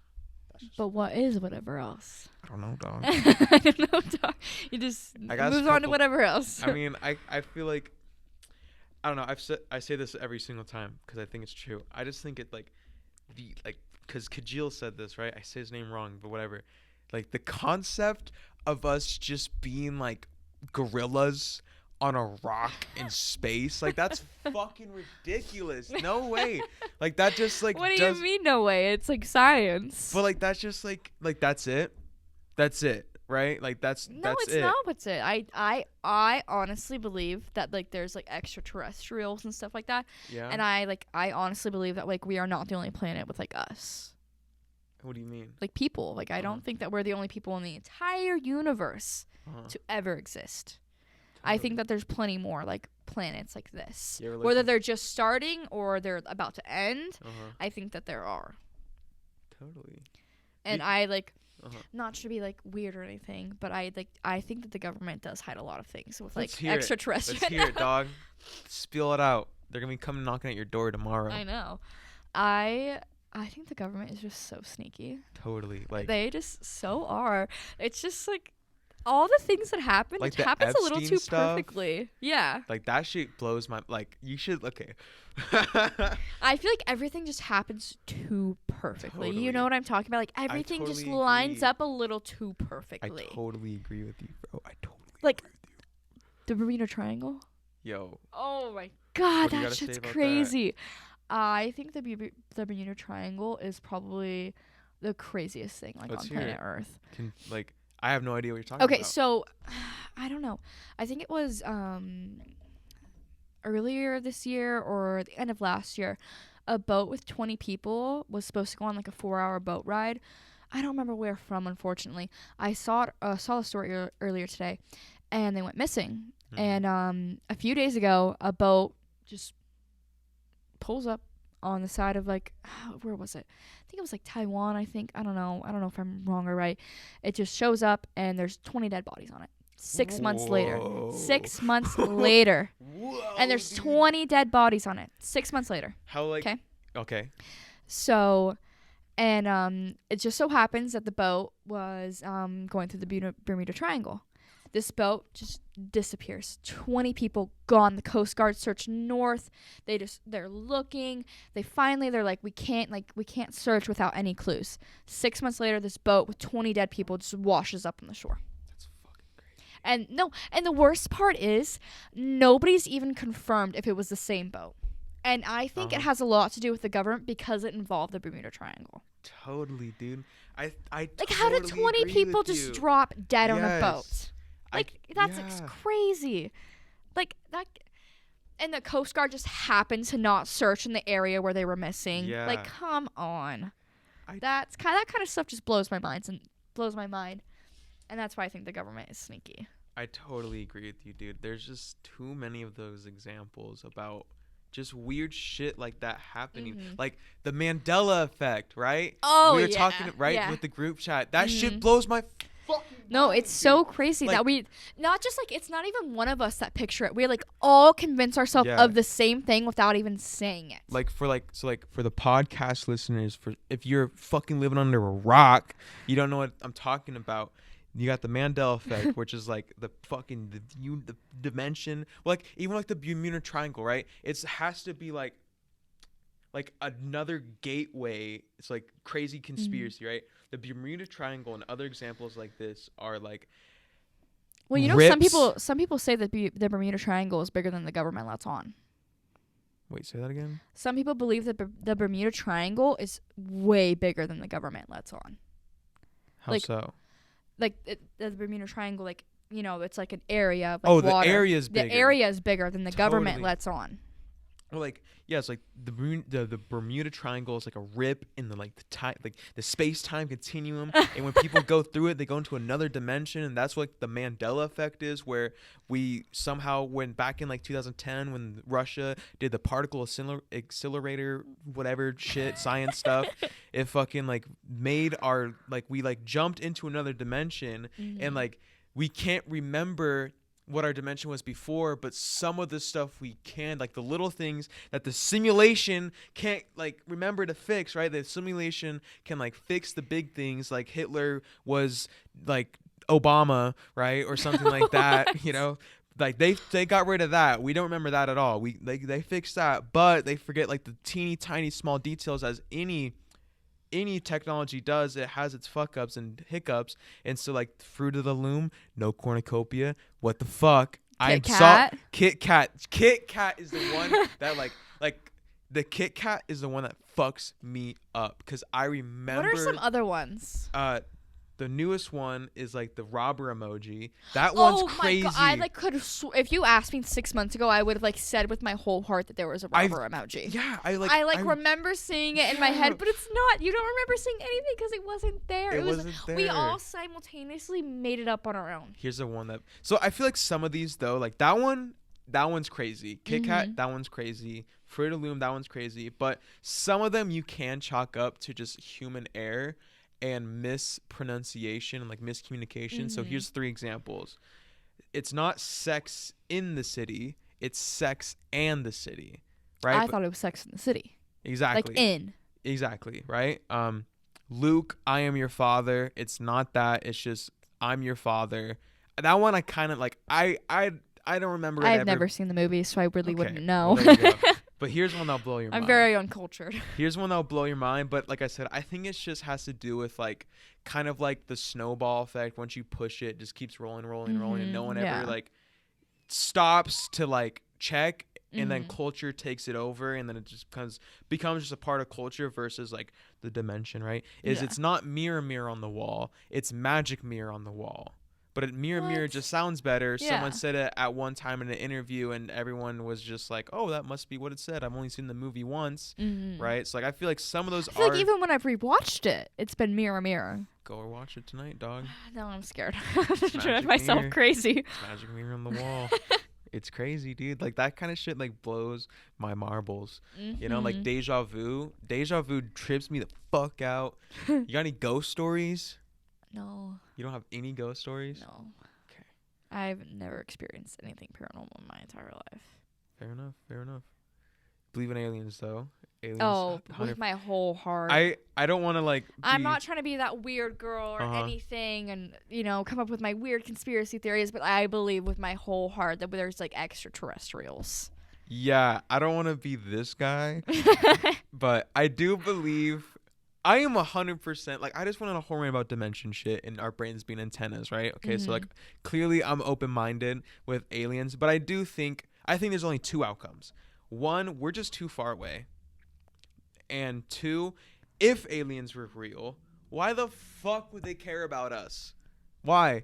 Right? I mean, I feel we like can't I feel like the human species is very interesting. But like if an alien can like morph the space continuum, time, whatever, right? Space-time continuum. Whatever, right? Like make wormholes, because that's the only way physics so far, that's the only way physics can work. Even then, like that's a theory. It's not even confirmed. Like light speed is only so fast. Like yeah, light speed's fast, but it's not that fast compared to how huge the universe is. Like if an alien can somehow go from their planet to us, those motherfuckers have taken a lot of drugs or something, like they're crazy smart. It's like, why? Like we can't even figure out the weather tomorrow, right? Obviously, like we can try our best, but like we don't even know like how we can't even we only use 10% of our brain, right? So like if we're like an alien would just look at us, like let me ask you this, okay? And I didn't come up with any of this. This is like Neil deGrasse Tyson shit right here, but it's like,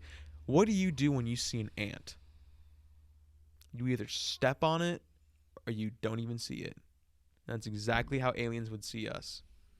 They would either step on us or just they'd be like, oh, there's a fuck ton of water. We can use that to fill up the water tank, the water cooler in the office, right? And then they just move on. But like I said, I'm open-minded. I want fucking, what's that movie? I want E.T. Will Smith to walk in and be like, shut the fuck up. Zap you in the face, right? Maybe they just did. The Men in Black? Are you talking about Men in Black? Oh my god. You want a crazy like mind thought? What?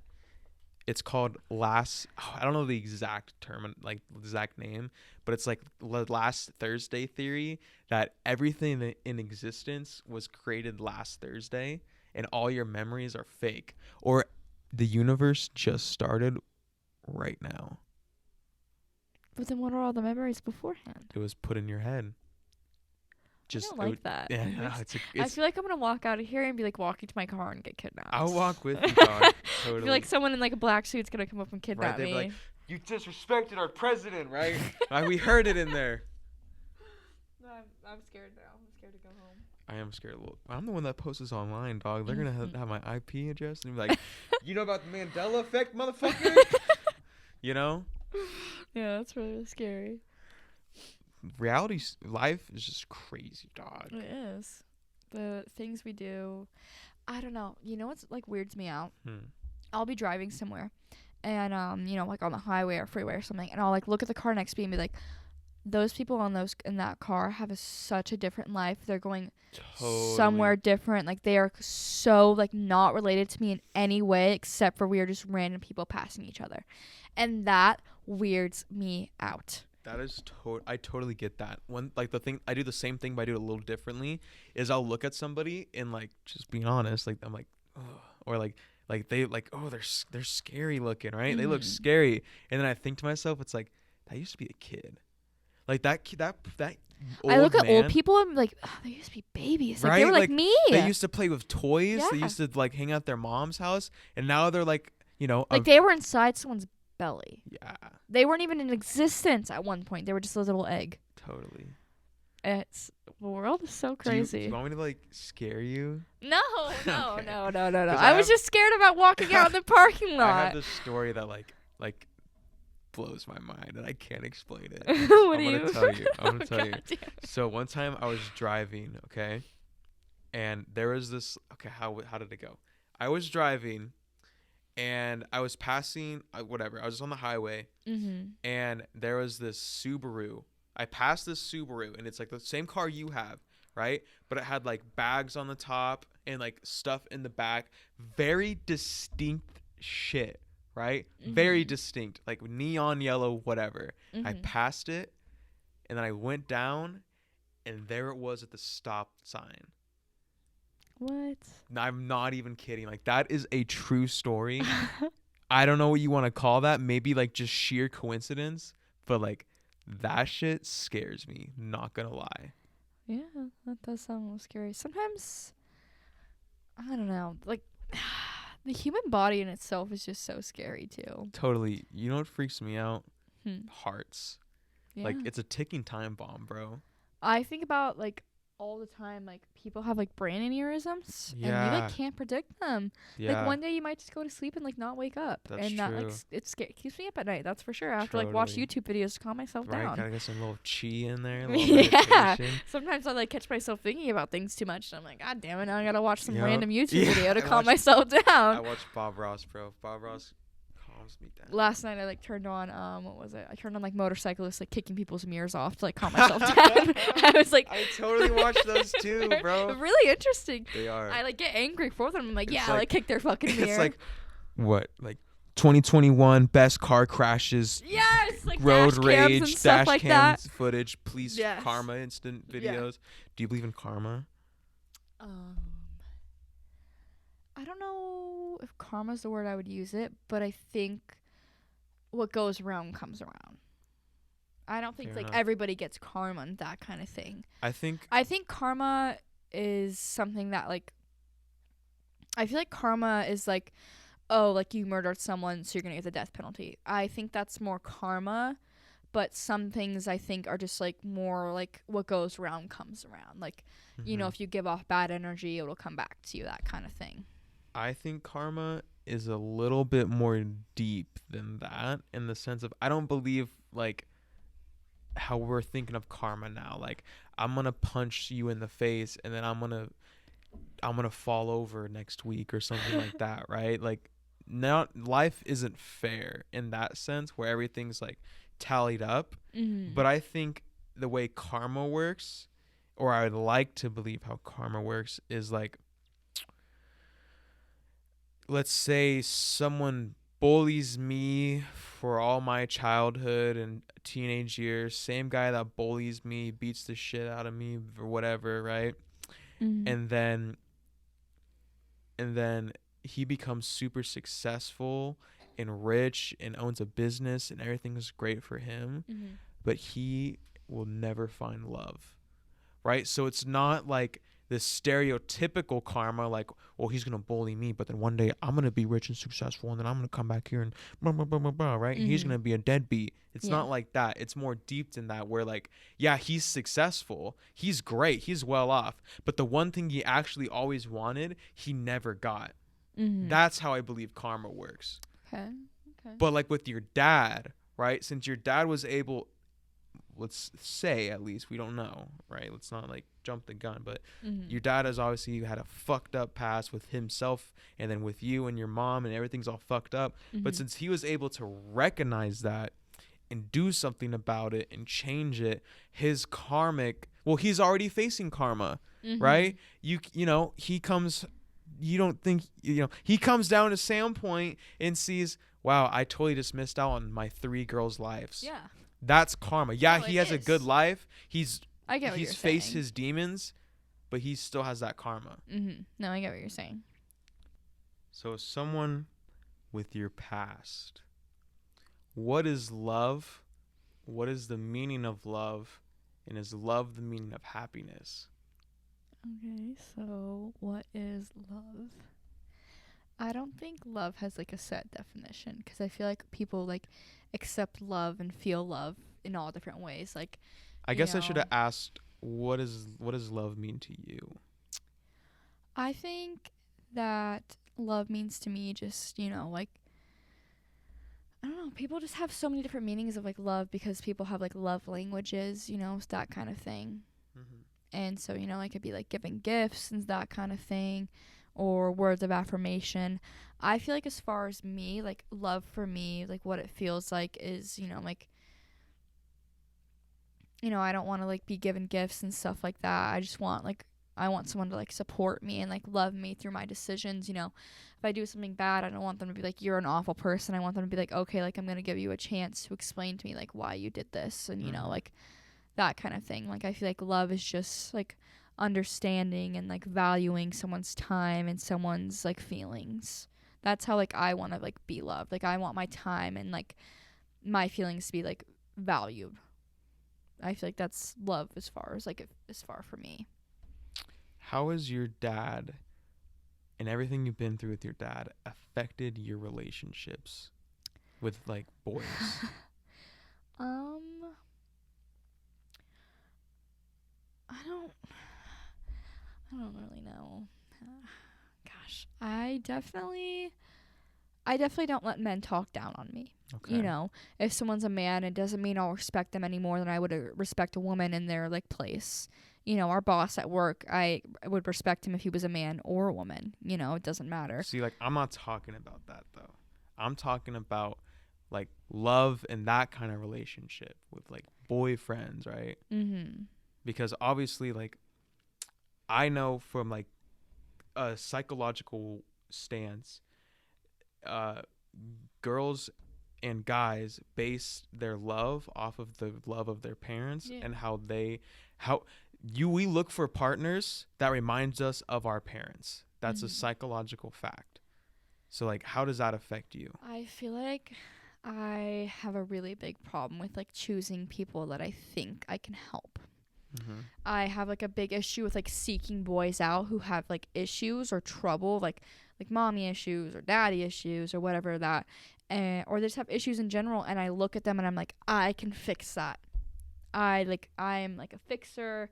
I feel like that is like what my dad has like caused me to be, because I feel like for a long time I just thought, you know, like maybe my dad just needs like someone to fix him. Mm-hmm.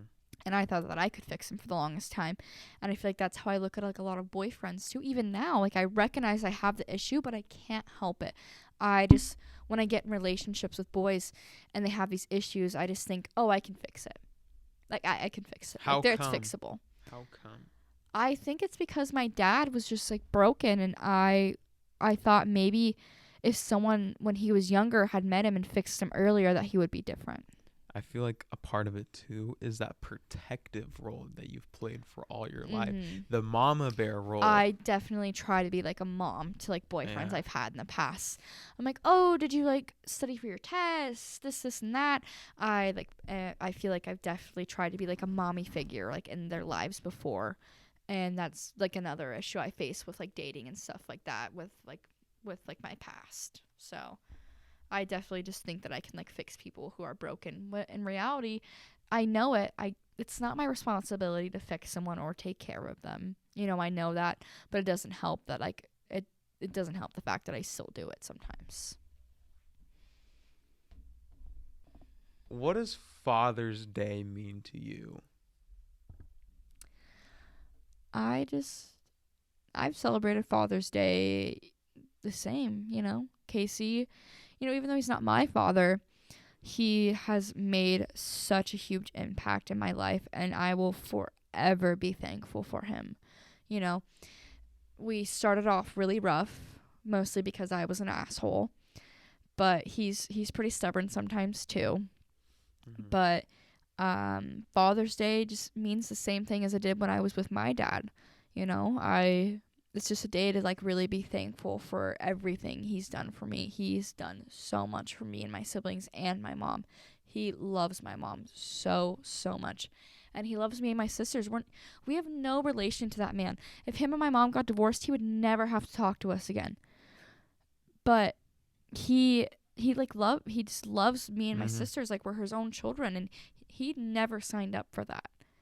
And I am thankful for him every single day that my mom like married like such a great man. And so Father's Day just means the same thing for me. Whether I'm with my dad or without my dad, or with Casey without Casey, I am like thankful for both of them in my life. Do you want kids?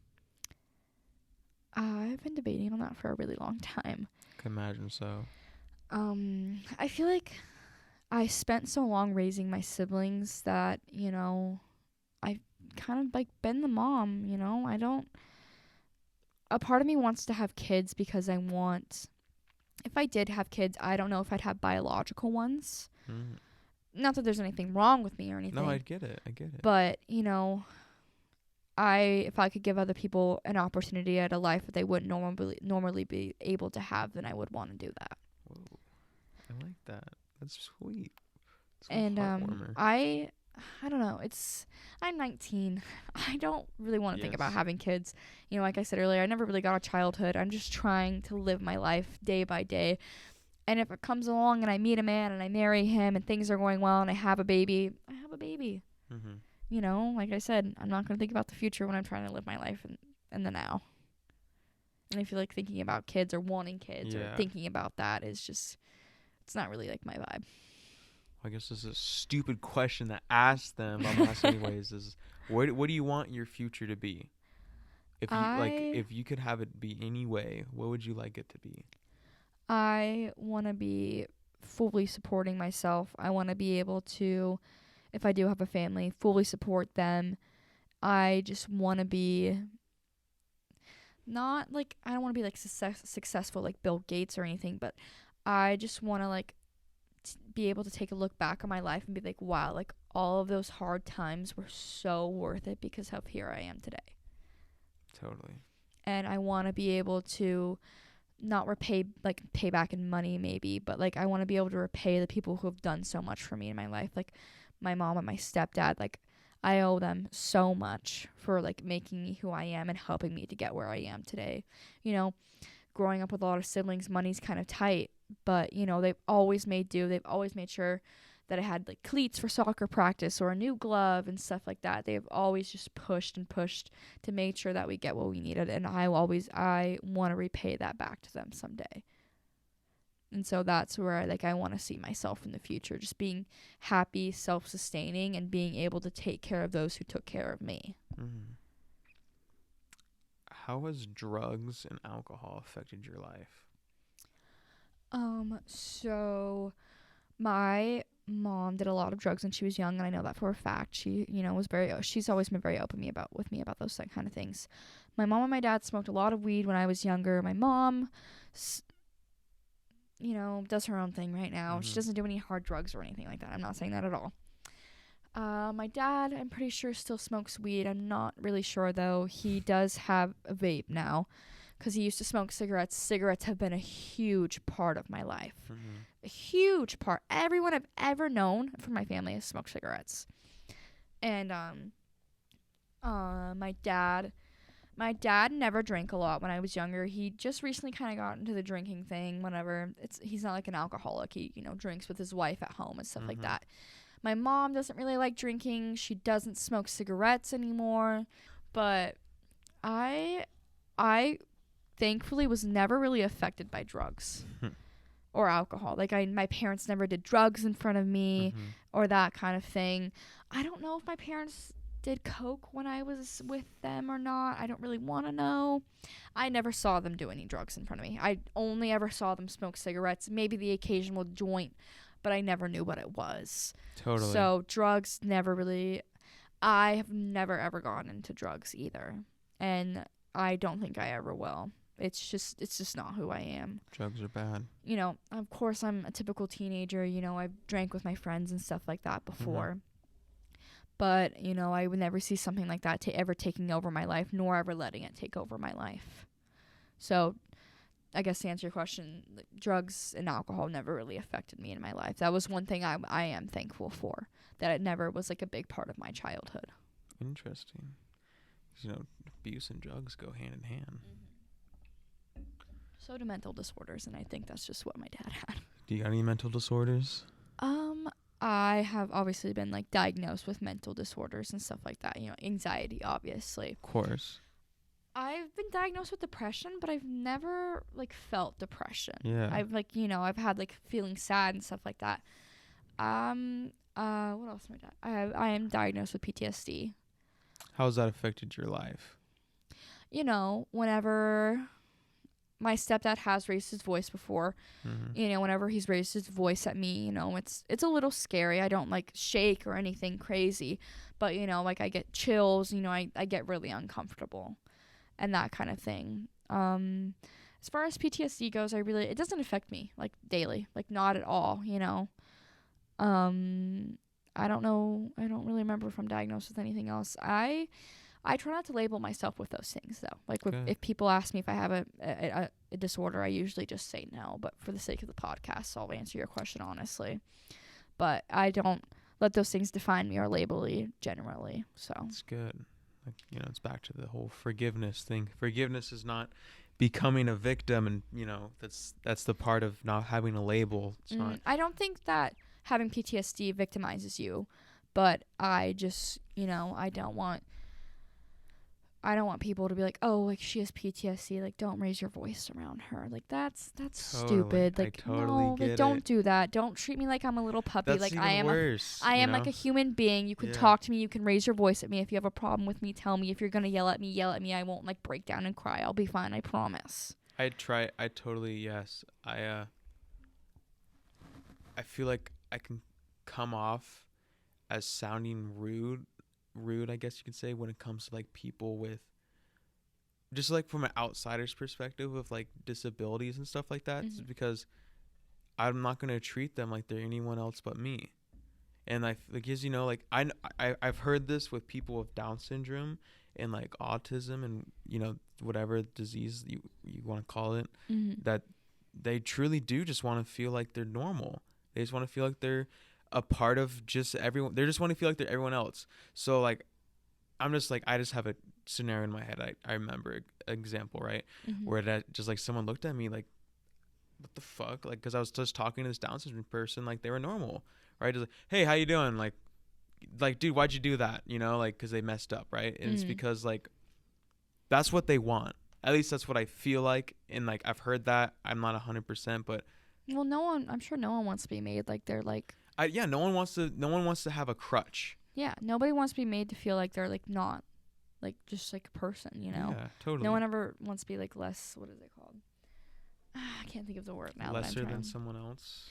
Well, they don't want to. They don't want to be made out like they're less of a human because of something that's inferior. Not their fault. Yes, that's your word. Inferior. When people come into dubs and they obviously, you know, have, you know, whether it be like a speech impediment or they just, you know, like have lack some basic, you know, things.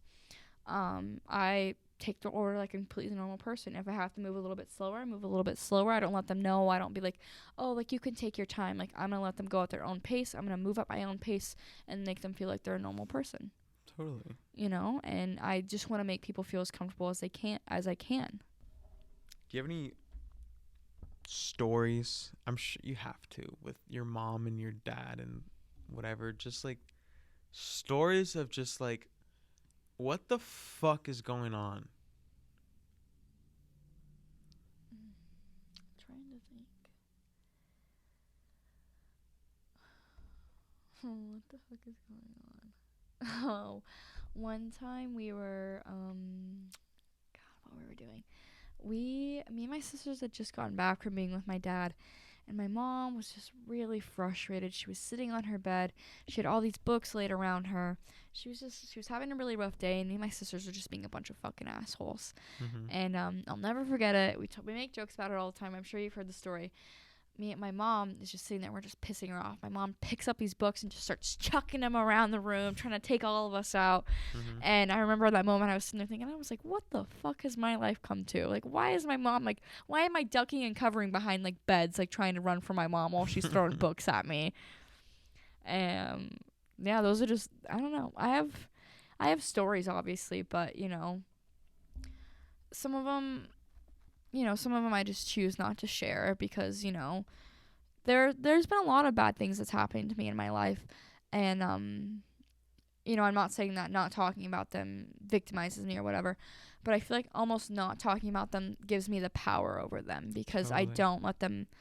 I don't think about them on the daily, and I don't let them to affect who I am today. And I feel like not talking about them gives me the power. If I share it with you, that is my power, and you're not going to take it. If I don't share it with you, I still have that power, and you're not going to take it. So there's just some things, you know, like I'll always keep to myself. You know, even my closest friends, you know, maybe even my husband one day, you know, I like won't tell him about him because there's just some things that the world doesn't need to know about. I think that's a beautiful place to end it. I like that. That was good. Be sure to follow my social media for updates. Links will be down below.